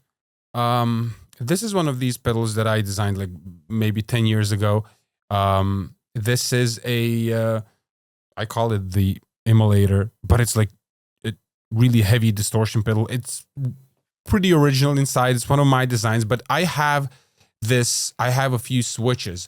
One of the most important switches is the bright dark switch. It doesn't matter how you call it, but essentially that switch is going to save your ass when you go on a gig and when you get some kind of rental amplifier. If you cannot dial in a tone, if something is overly present or something, you have that switch, which is going to get you in the ballpark. And then you can use the present spot and treble and you can dial it in. Especially happens, it's a huge problem with distortion circuits. When you get into distorted circuits and when you get into circuits that actually have an EQ curve like this one, because it has a passive EQ, it has a tone stack. Chances are this thing is not going to work on a lot of amplifiers. And I'm going down a rabbit hole, but what I was aiming at, people try this stuff in different circumstances, but to really hear what a pedal sounds, you need to be smart about it and you need to test it in a few different scenarios. Yeah. I personally test a lot of pedals. I obviously test them on an amplifier. I test them loud because I hear one thing. I also test them in a completely produced environment, like here in the room and studio monitors with my recording setup, because that gives you a completely different picture. Because sometimes stuff that you don't hear when you're playing in a room, a loud amplifier, for example, the room where my amplifiers are is quite boomy. I hate that. And I don't hear some things because stuff masks. You don't hear some things simply, but they're there. Then when you try it with a different setup, you're getting different results. And ultimately, every time I work on a design, when I finish everything, I take it to the studio where I have a treated room, I crank up a high watt, and then, all right, so this is how it sounds. And I give it to other people, which is the most important thing, is like, try it out. And because you have to see the reaction. Sometimes I have a lot of musician friends, really good musicians, and they know what they're talking about. And, you know, when they plug it in, I can see it on their face, whether they like it or not. And that is the best reference. I'm always criticizing myself, trying to make it better. My point is, it's not easy. It's not that easy to say that something is crap. Yeah. I mean, you look at the most famous example of this is the hotcake, the Crowther Audio hotcake, famously designed by a guy who owned a Vox AC30. And they sound great with Vox AC30s, not so great with most other things. And it's just, it's a tool that you can own that'll make you feel amazing if you're playing into that amp. And if it doesn't sound good into your Fender, your Marshall or whatever, you have a pedal for that too. And just, I think the end goal is buy more gear. Buy more gear and have stuff for different situations. I understand, even though that is a comment that is kind of, it's not even a hot take, it's just a normal comment, but you would see a lot of people comment on that. Look, I don't have money to buy all that gear, therefore I'm gonna buy this pedal because it does everything. The great thing is that you have Joe's channel. And you can build those $20 pedals that you know that anyone can build. And he makes a lot of these videos. They're over an hour long, and you can build any of it. And that is the great thing about DIY, where you can afford multiple pedals, and you can have pedals for your Fender amp, your Vox amp, your Marshall amp. And I have a lot of these different schools of amplifiers. That's what I like to have, but I just know some of my pedals I use them with the Marshall. I know which pedals I never use with the Marshall, and that doesn't mean the pedals are shit. They're just not for that particular scenario. Not just that, you can build these pedals, see what you like about them, and say, for example, I know that I like a range master with some sort of EQ setting because I don't like it being too thin. So I like to EQ it or whatever. So I know, for example, like the Naga Viper. I know I'm going to like that. I've never owned one because it's a range master circuit with an EQ. Great. I wouldn't mind spending money on one of them because chances are I'll like it. So you can find out what you like and then buy the expensive version without wasting your money on buying lots of expensive pedals that you don't really know if you're going to like or not. It's only when you get into things like the Kingsley stuff, the valve-driven stuff, where you're probably going to struggle because you're not building one of them. You're just not.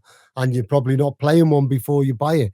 So you have to just dive in if you want that sort of thing. No, so there is no question about that. There is gear that you need to buy. And for example, if you take a look at some of... Yeah. Sorry, mate. Yeah, take a look at some of... it's if you take a look at some of these, for example, universal audio pedals or some stuff that's a little bit more advanced, it uses some technology which you cannot do in DIY without a lot of struggle. But the reality is that you can do 95% of the stuff you can actually do in DIY, which is the crazy thing. A lot of these things that are sold now on the market, and now here comes Marco with a hot take yet again, are the exact same thing that you can DIY. They just put two of them in one pedal and they just add a switch or they add some special switching system.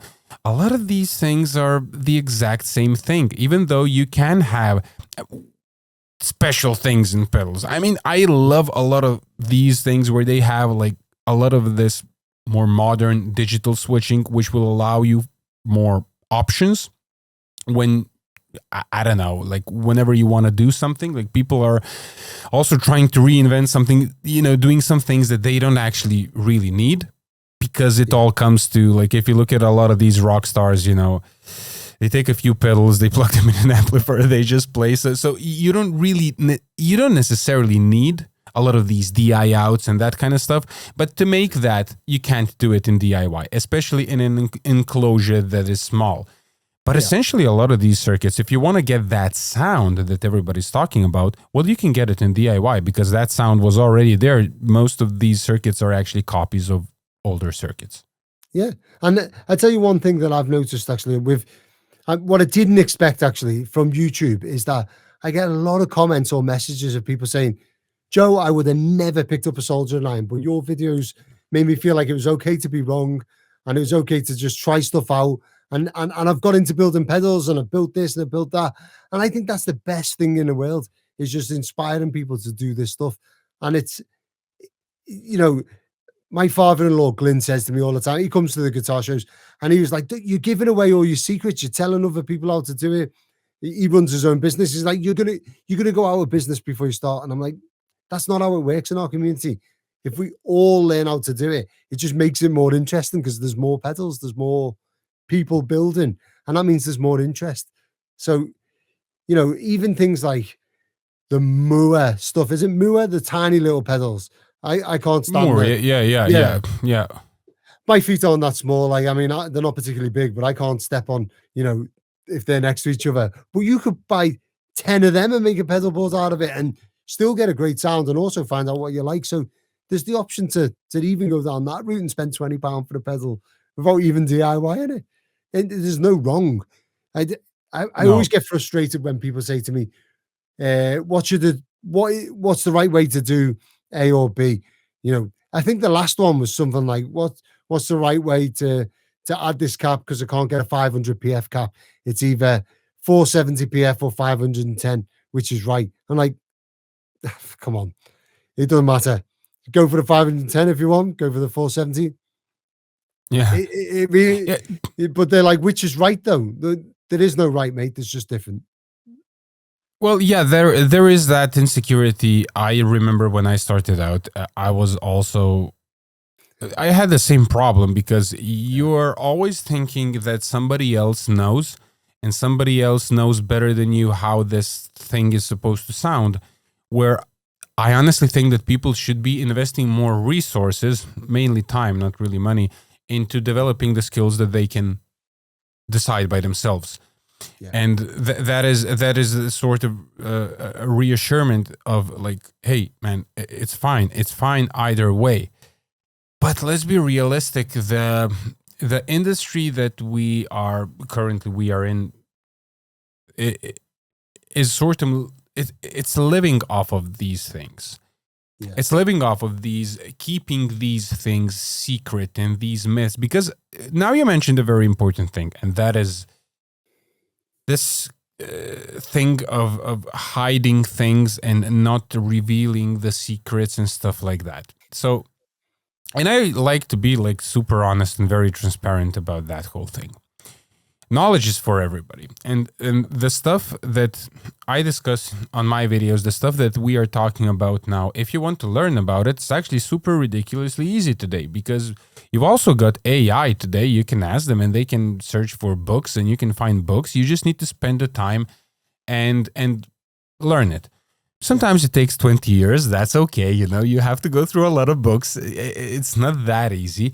But what happens is that, yeah, sure, we need to earn money. And I'm like super open about that whole thing, because I feel like it's been a lot of bullshit so far regarding that. Everybody needs to make money to live. And we all try to show a lot of things to contribute.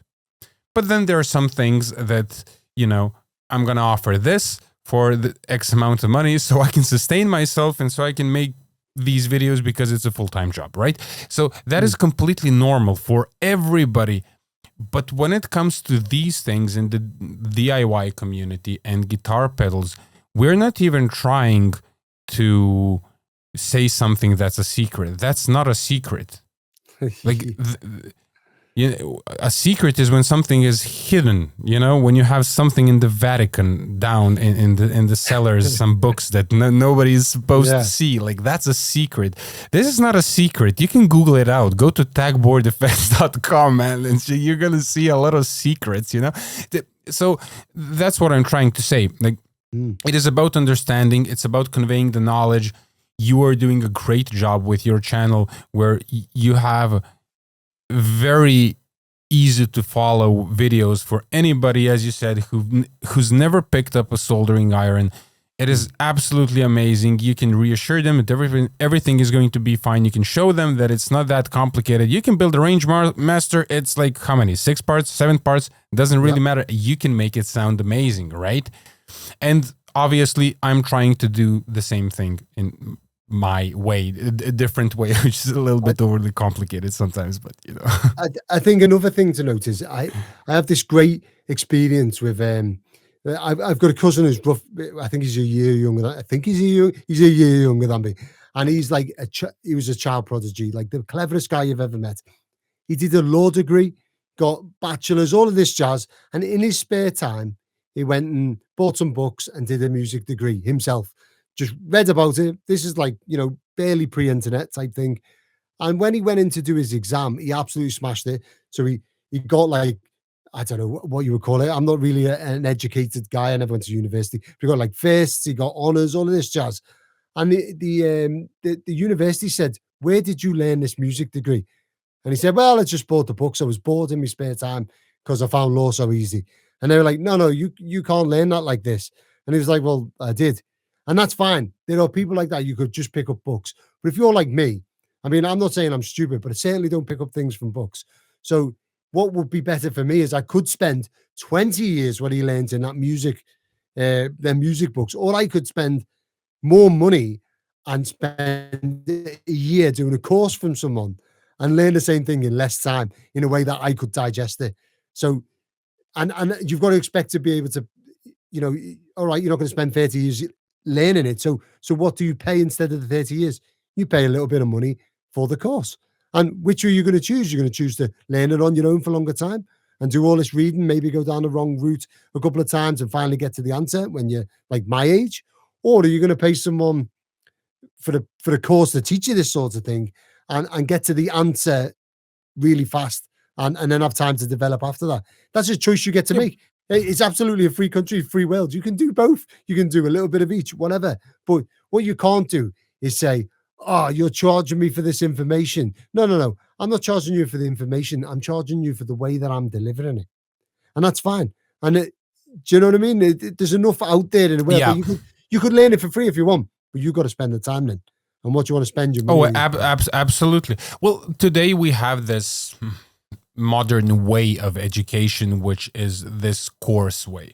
And courses are fantastic. And I was also really surprised because now you have a lot of really interesting stuff on the internet, a lot of really interesting courses. Now, there are obviously the courses that, you know, we have a saying here in Serbia, like you're selling fog. That would be the literal translation, you know. It's like, you know, teaching you literally nothing or teaching you a skill that's not really hard to obtain or not really necessary. But hey, we're talking about like real engineering courses now. We're talking about audio engineers making courses, mixing courses. We're talking, all right, so there's a lot of guitar playing courses, which are the most brutal of them all because obviously you have all these amazing guitar players and these courses are ridiculously amazing. But, you know, when it comes to playing guitar, you really have to practice 14 hours a day to get better at guitar. There is no way around it, you know.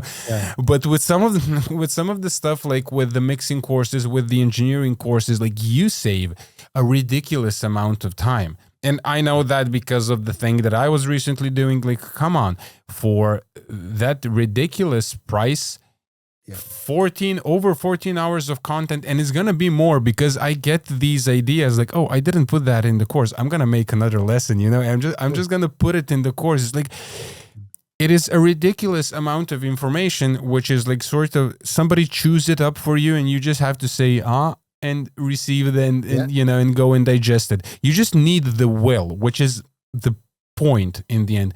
You need the will to learn, and you need the will to I just wanted to say, need the will to be normal, because if you're going to be an asshole about everything, then there's no helping. There's no course. There's no book that is going to help you. You know, that's it.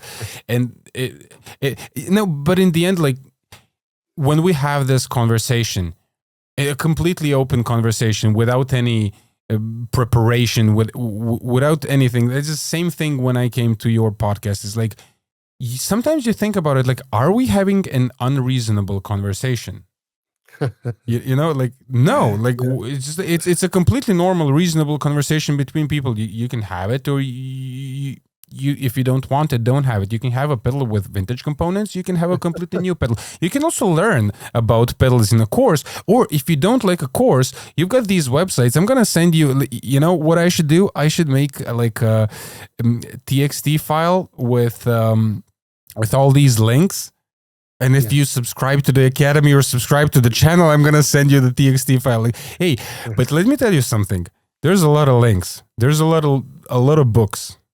If you're not ready for it, then maybe you need somebody's chewed up information, because if you go and take Brian Wampler's course, like, come on, like you get a bunch of information from somebody who's been building stuff for a long time. And by the way, I didn't know about his course until you invited me for the podcast, which is ridiculous. I never knew. I had the idea to make these courses about it's like over a year ago. It has been an idea in making. And when you invited me for the podcast, I saw that you had a show with Brian Wampler, something guitar, whatever, pedal building, you know, course. And I was like, somebody already did that, you know? So but it was quite interesting, but it's a completely different thing from what I'm doing. So it's great, but I'm just saying, like, it's completely different. But what I'm saying is that's the point. You got somebody who prepared these things for you, who recorded this stuff for you, and regardless of who recorded, if you want to buy that or not, this is not a sales pitch. I don't give a fuck. What I'm trying to say is, like, you need the will to learn. And when you have the will, then nothing's a problem. You can buy a course, or you can go and find these books if you want to get better. if you want to continue watching some of these YouTube videos and buying another pedal and succumbing to the, how do they call it? FOMO, fear of missing out. Like, can you imagine how big of a population is completely brainwashed into this kind of thing? Yeah. You know, I find it ridiculous, and I openly talk about some of these channels. Watched a recent video by a really big channel about Bluetooth amplifiers. You know, when you think about it, okay, nice devices, really nice. They play great, they sound great, but I mean, you know, they're Bluetooth, they're battery powered or whatever. But what happens is that, you know, do you really buy into that?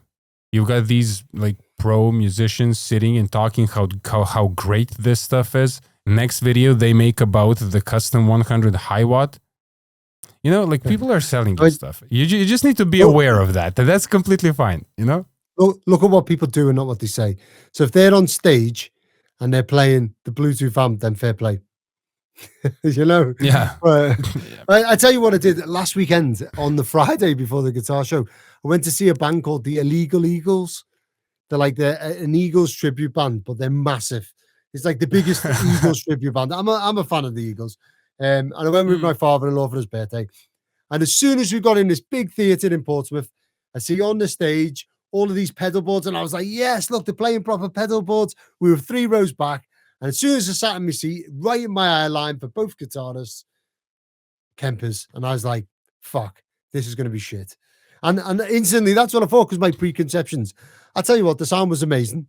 But I think that if you got them in a room and said, would you prefer to play the Kemper right now, if you didn't have to set anything up and it was just there, or 5 different types of amps, you know, 1 for this song, 2 for that song, or whatever, what you're choosing. They're picking the individual amps and they're picking they are picking that. But because convenience, they're going to go, well, actually, Tor and Kemper's easy to throw in a bag. We can just upload our sounds. So the question is, with these Bluetooth amps or all this snake oil, you've got to understand what you're getting. You're trading the specialness, which is awkward to get because you've got to carry the heavy valve amp rounds or whatever it may be, for the convenience, which is, you know, Bluetooth, you just plug it in. You don't have to think about anything, but you don't get the picking dynamics. You don't get the, you know, and it's always a trade-off. And as long as you understand that, it's fine. I hate it when people come on and they go, this is the line 6 kidney bean and it sounds better than the valve amp. It's exactly the same as the valve amp, the best one yet. And then 12 years later, we've still got people going, now this version is the one that sounds like a, you know, just come on now. Let's be real. Most guitar content out there, it's a hype parade. But this show, it's different. We get into real conversations, no scripts, just honest talk about the science of sound, the guts of gear, and how stuff actually works. You'll learn something. Not just what to buy, but why it matters. And yeah, we keep it fun, because nerding out on audio should be a good time. So if you're tired of fluff and ready for the good stuff, hit subscribe, give us a like, stick around. We are just getting started. No, absolutely. That's exactly the point. I have nothing against the Bluetooth amps.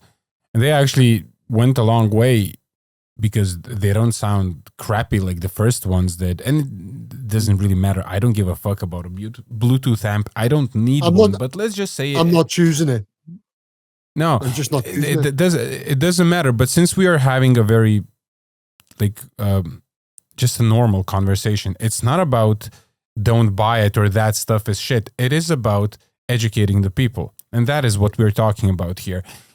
I think that those sentences, like it sounds like a tube amp or, you know, stuff like that. Like, can you just be realistic about these things? Because you are misleading people. And I don't care if they mislead somebody who is 50 years old and who is buying into this stuff, but you're misleading kids.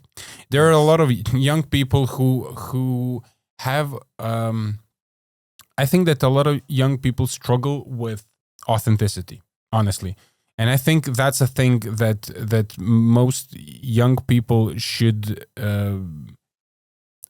I'm just trying to say it in English. Well, not forced to do, but it should be brought upon them that this is the goal. This is the thing. Now, are you gonna get through to your voice, to your authenticity? Are you going to reach into yourself and present yourself as a good musician, as whatever you like, through a Kemper, through a Bluetooth amp, or through a full vintage, Marshall stack? It doesn't really matter. But Chris from Jupiter Effects, who was also on the podcast, he also had a good take on it. He's like, they are, and I'm talking about the industry when I say they are teaching you that a tube amplifier is heavy. They're teaching you that. Go get this one because you don't have to carry the tube amp. Oh, come on, fuck off. Hey, what is this now? Is it heavy? Yeah, it's heavy.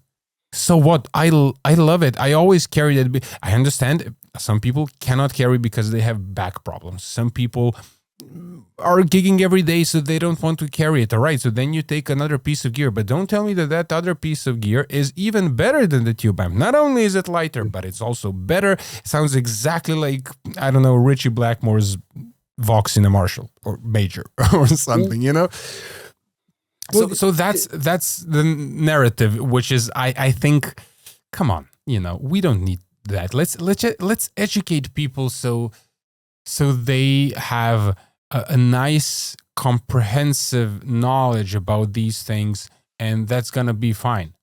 They're going to be much happier, and you're going to have more successful musicians. You're going to have more happier musicians other than... Did you watch Bill Burr? That comedian Bill Burr? I think he's from New York. Yeah. Bald guy. Yeah. He had this bit about Guitar Center. Like it was something like, he was like, if you want to find the most like the saddest, most miserable men, go to Guitar Center, and then the bit goes on and on, where people go and browse instruments that they cannot afford, and they, imagine that they're Jimi Hendrix or something. But that's kind of the thing. I wish that people were willing to learn more. And I think that they would benefit hugely. Yeah. Oh, absolutely. Yeah. I think just by taking that approach, you could sell more gear in Guitar Center. If I worked in Guitar Center, I think I would sell absolutely tons of gear, because you'd be directing it at the level of the person and helping them, understand the progression that they're going through. Right. You've only just started. You haven't got much money. You can't afford a Marshall stack. What about this 1-watt Marshall over here? It'll give you your bedroom levels, all this stuff. It is a valve amp, but it's still going to be a bit loud. So if mum and dad are in house, this may not suit you. In which case, you could have this amp over here that does the Marshall sound approximately. It's not quite as good, but you get the headphone output. You get the, and people would be happy with the purchase. And he'd think, I'm going back to that guitar store because he sold me this amp and I knew what I was getting and it performed the way that I wanted it to. And it's the same with all these boutique pedals. So many people buy them and go, it sounds the same as my old pedal. It doesn't sound the way that I wanted it to. Like, well, that's fantastic. But I would just hope that no one could ever come to me and say, Joe, you missold me this. You told me it was going to be a high gain monster, and actually it's a clean boost. Or, no one's going to get that from me, because I'm going to tell you, if my honest opinion is you should go buy a pedal from someone else, that's what I'm telling you to do. Because I don't want people to have a bad impression. And I think that if everyone did that, the music sales area would be so much better. I mean, I lost count when I first started building how many people said to me, is the pedal true bypass? Like, okay, why? How many pedals have you got? How long's your signal chain? How long's your guitar cables? Where's your amplifier situated? Actually, do you need a buffer? It's like, that's just one of those myths where what is also really interesting that people still can't make their own pedal board. People are still struggling after, I don't know, like thousands of hours of that pedal show. You are still struggling with the pedal order, and that just tells us that people are unwilling to search for information, unwilling to solve problems. And you know that from your business, like on the ship, you've got people who solve problems, and you've got people who never solve problems and wait for other people to solve problems for them, which is a very different thing. So my it's two worst phrases ever on board the warship, and if I could ban them, I definitely would. Number one, I can't do it, chief. I absolutely hate that. It's not I can't do it, chief. It's I'm not sure how to do it, chief. Can you help me achieve this task? That's a much better phrase. And the other one is it's always been like that. Like, I despise that. Oh, it's just always been like that.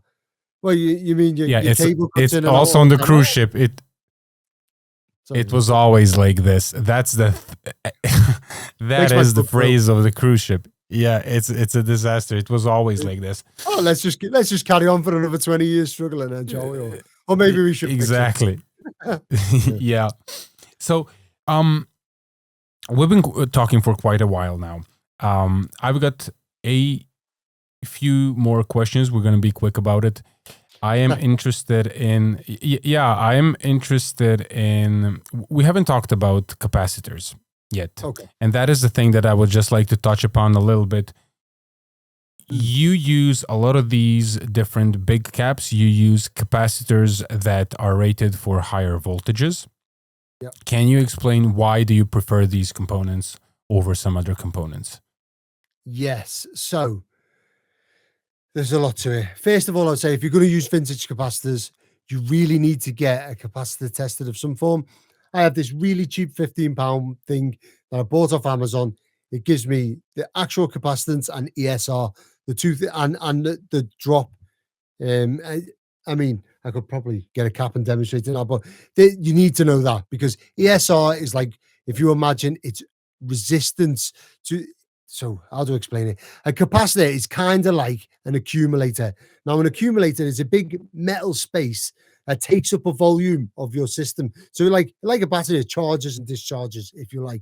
Now, if it's got a high ESR, that means that it won't charge as fast and it won't discharge as fast. And it just doesn't work as well. Great. And also the capacitance tells you how powerful it is. So how big the accumulator is or how big your battery is. And you need to know them things. Now, for example, if you have a really big cap, and I mean like a massive, the size of your finger capacitor, that sometimes could take a lot to charge it. And maybe, it will react differently in the circuit because the speed that it would charge up and discharge, even though it's the same value cap and it works in exactly the same way, because it's larger and there's that, larger space to fill and larger space to discharge, it reacts in a different way, I find. And so would changing one capacitor in your pedal matter? In a range master, maybe, yeah, definitely. There's only 6 components, 7 components, maybe. Yeah. But if you're building a tube screamer and you put one big cap in it, it's going to make no difference. None, not even a little bit. If it's the same value, same ESR, all of that, not a chance, not even a little bit. And some points of the circuit make more difference than others. If your cap is going to ground, probably not going to make that much difference. If your cap is carrying the signal through, like, a coupling cap, then that tends to make more difference. So it's a sliding scale. You can't say big caps make a difference or not. It's kind of where are you going to put them? How are you implementing them? What do they test like? What's your end goal? And all of this matters. And then you could say, on top of that, parasitic inductance is a thing. And, how much does that matter? Don't know. But if you put lots of caps up against each other in a small circuit, is that parasitic inductance going to make a difference? What happens if you put that one of these caps is massive, you can't fit it there, you put it away? That kind of makes a little bit of a difference as well. And again, it depends on the pedal. If you're building a Fuzz with a ton of gain, like I built these boogie pedals. So it's a Mark II rectifier, change out the valves, the tubes, and put in JFETs. And now I built it with J201s. And it sounded mushy, fuzzy. It was glorious. There's a hell of a lot of squealing. There's a hell of a lot of noise, which the metalheads love, and they use like a noise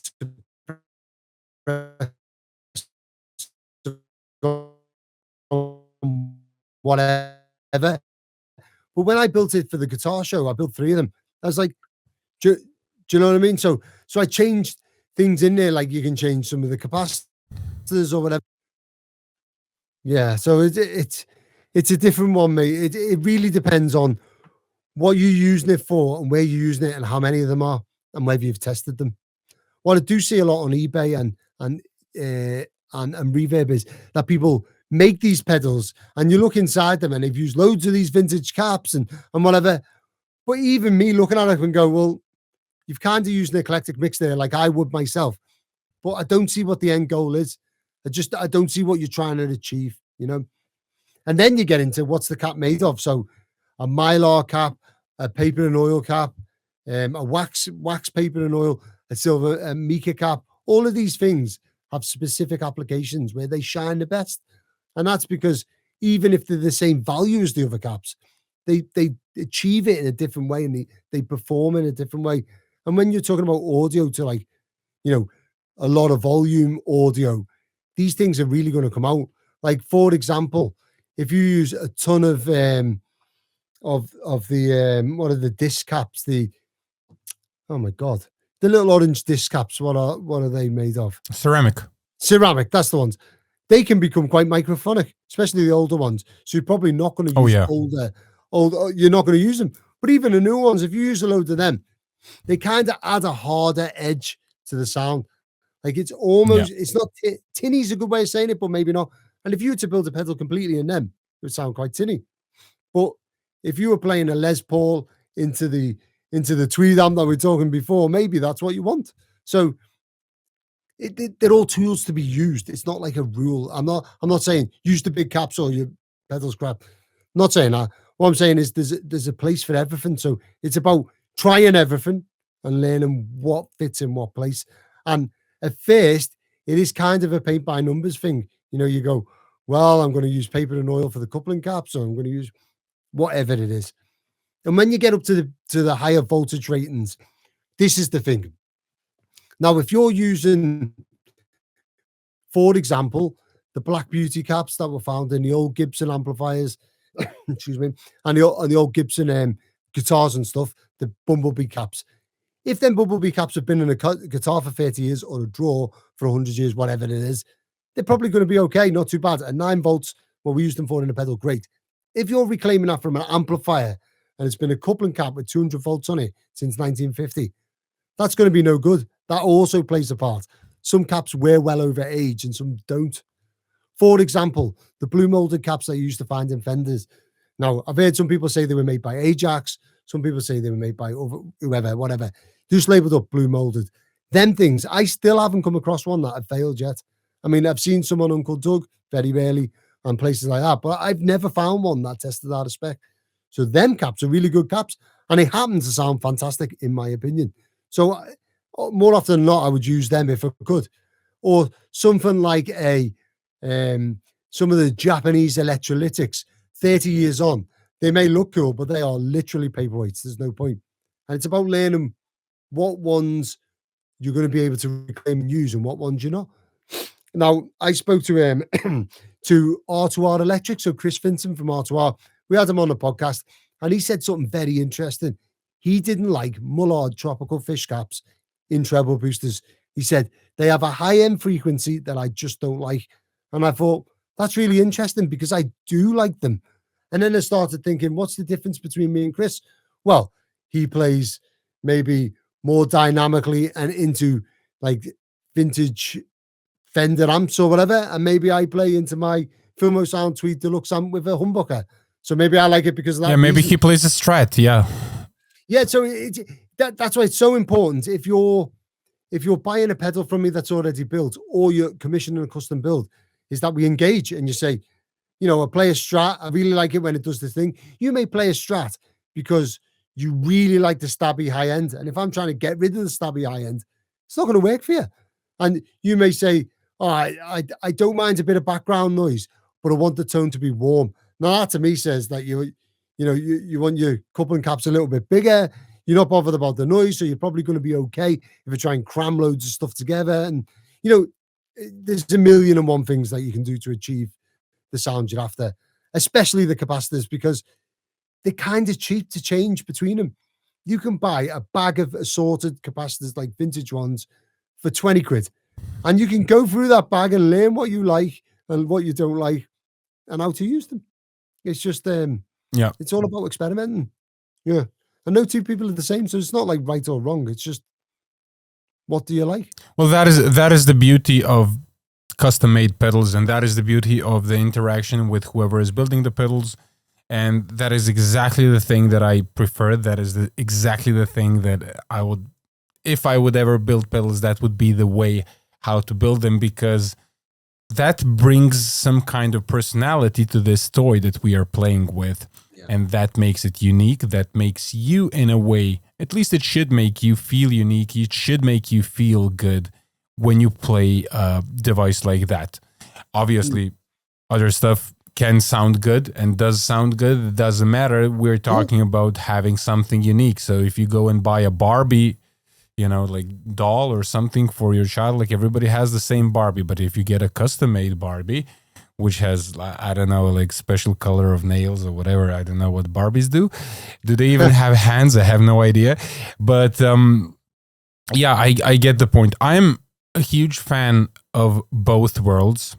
Since we live in a completely polarized world today, you have to be either or, as you say all the time. I like both things. I think you can make great circuits with new components. A lot of the times I would use new components, not new components. I just use whatever I have. I just wouldn't bother. I'd be interested to know if maybe, I've not long bought a scope.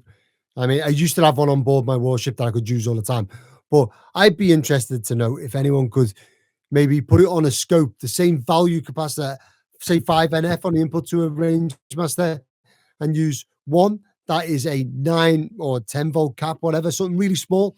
And then on the other spectrum, use a 450 volt monster made from the same material, and then put them on the scope and just see what the waveform's doing with the two different things. And not just like a static waveform. I mean, like when you strum a chord, how's it, performing against each other? And maybe that would visualize what I'm hearing, as opposed to people saying they both sound the same. You're talking rubbish. Maybe so I have some very good advice for you. There is a channel called Slightly Technical on YouTube, and they're going to be doing exactly that kind of shit. Love it. No, but I understand what you're talking about. Sometimes this kind of stuff is hard to measure because we're talking about nuances, and our auditory system is ridiculously sensitive. It is far more sensitive than our eyes, for example. As an organ, our auditory system is absolutely ridiculous because it is the reason why we survived and evolved as a species. And because of that sophistication of the system, we tend to perceive some things. There's also the psychosomatic elements, there's this and that, doesn't matter.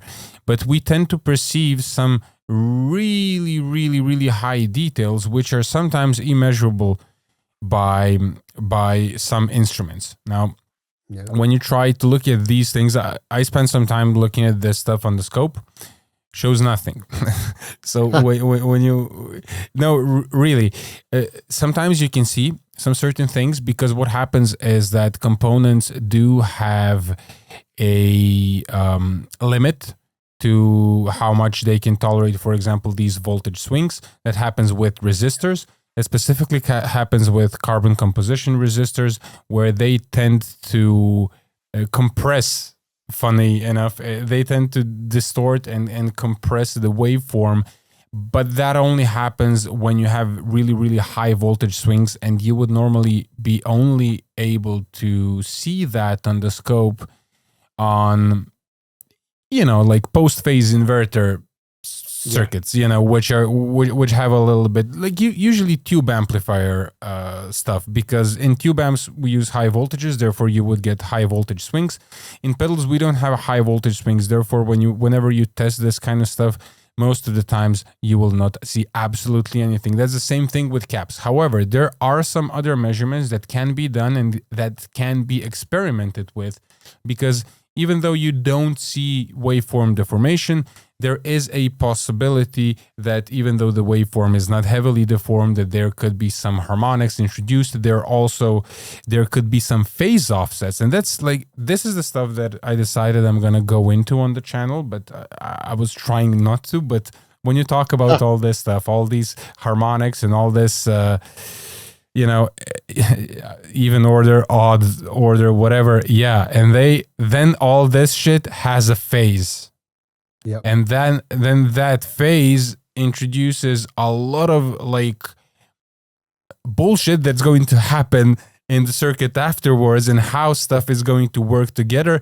And that causes some temporal displacements and smearing and changes the transient response of the pedal, which is the stuff that you do not measure on an oscilloscope, and I'm pretty sure that when I start playing around, and we're going to talk about this and we're going to do these measurements, I'm pretty sure that over there stuff will show up.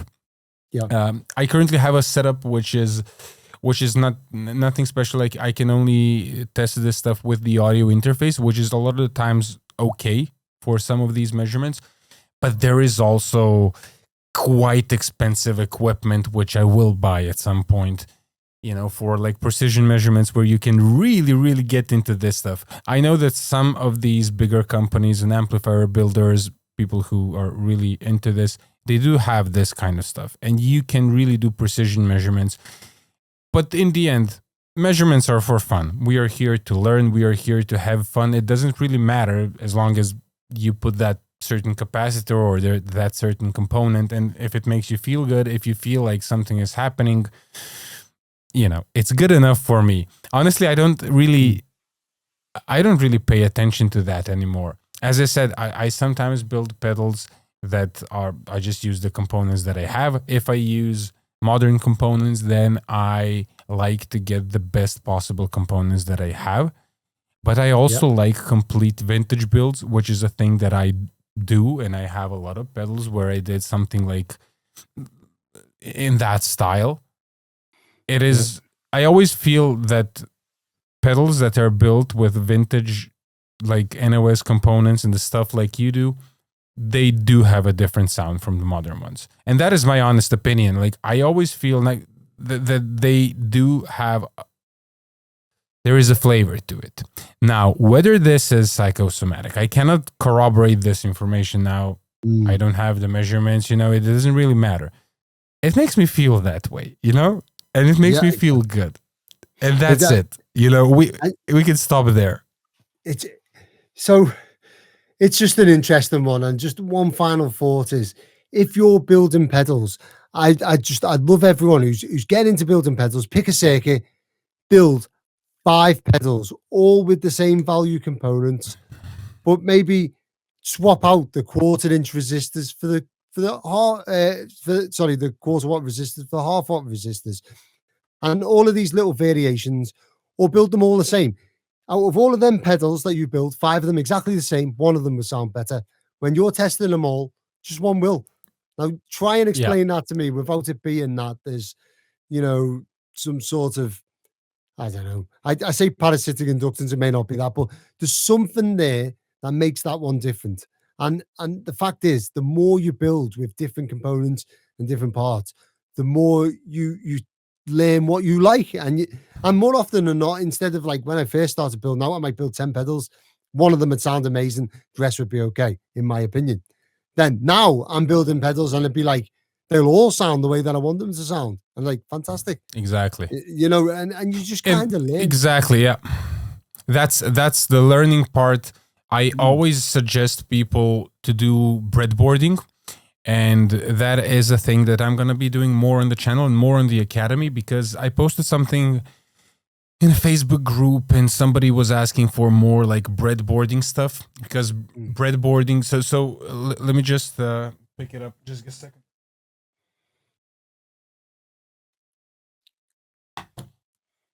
So I guess maybe somebody's going to be watching this who doesn't know what I'm talking about. If you know about breadboarding, great. So breadboarding is this kind of thing where components drop. So you can make this thing. It is really cheap to make, and you can make circuits on it. Now, you can test out these components on the breadboard. However, breadboarding is not... It's not hard, for sure not hard. There's no soldering involved. But there are some things about breadboarding that need to be sort of understood. For example, when you're working with these high gain circuits, and I get into that in the course in detail, you need to make these layouts well. It's kind of sensitive, like when you're wiring a tube amplifier. You got the same components, you've got everything, but if you don't do the wiring correctly, it's going to sound different. Same things with the breadboard. But if you know these things, you can mitigate these issues, and you can make it sound like really, really close or exactly the same to what it's going to sound like when you actually solder it together. It's a great platform for testing stuff out. And then what you're talking about, like when you make it sound great, you can solder it together. And it's going to, like 100% is going to sound super cool. So there are different ways. If you're breadboarding, please don't use vintage components. I spent 5 years trying to breadboard. And what I couldn't understand is I was jabbing these orange drop caps into the breadboard with their big thick legs, and they would work for that one connection, and then every other pedal I built after that just wouldn't work. Years I wasted on that stuff, and I was like, breadboarding doesn't work for me, and it wasn't that. It was because I was being an idiot. Yeah, that is a problem. One of the next projects that I'm going to do, I'm going to make a huge breadboard for tube amplifiers. But it's not going to be a breadboard, but it's going to be a huge prototyping station for tube amplifiers where you can actually use these components. Now, Joe, I would like to ask you one final thing. What is the future for Hello Sailor Effects, and what is the future for your YouTube channel? What are your plans?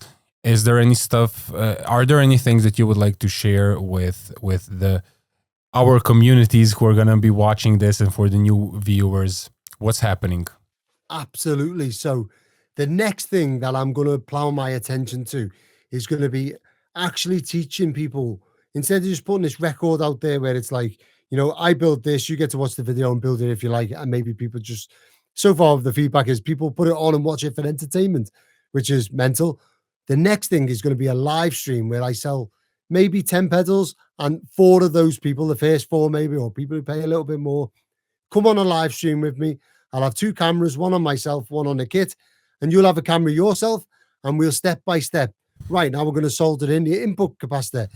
In your kit, you've got 3 different capacitors if you want something that's, you know, mid-range focused or whatever, and you can make a choice, solder the cap in with me at the same time.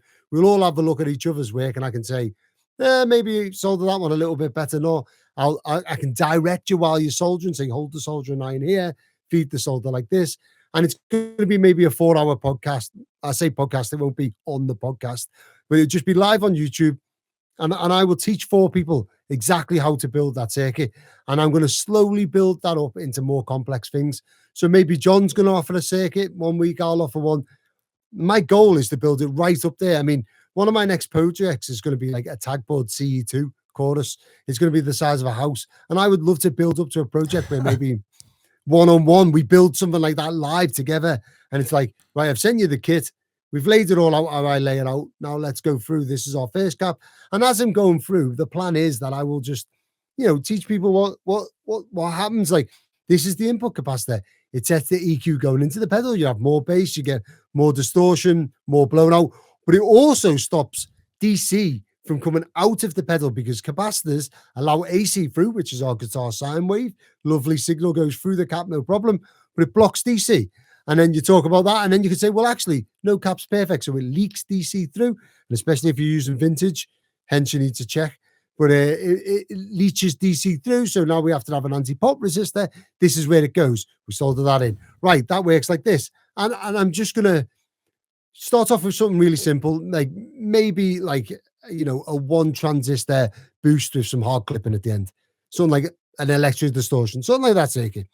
And I'm going to build up slowly from there, and they're going to be real long, but it is going to be every level of skill. As long as you have a soldering iron that's hot enough and some snips, that'll be enough to build the kit. And we'll just go through it step by step. And I feel like that bit where people can actually feel safe to get something wrong with me there to ask the questions of immediately, because that's how I learn myself.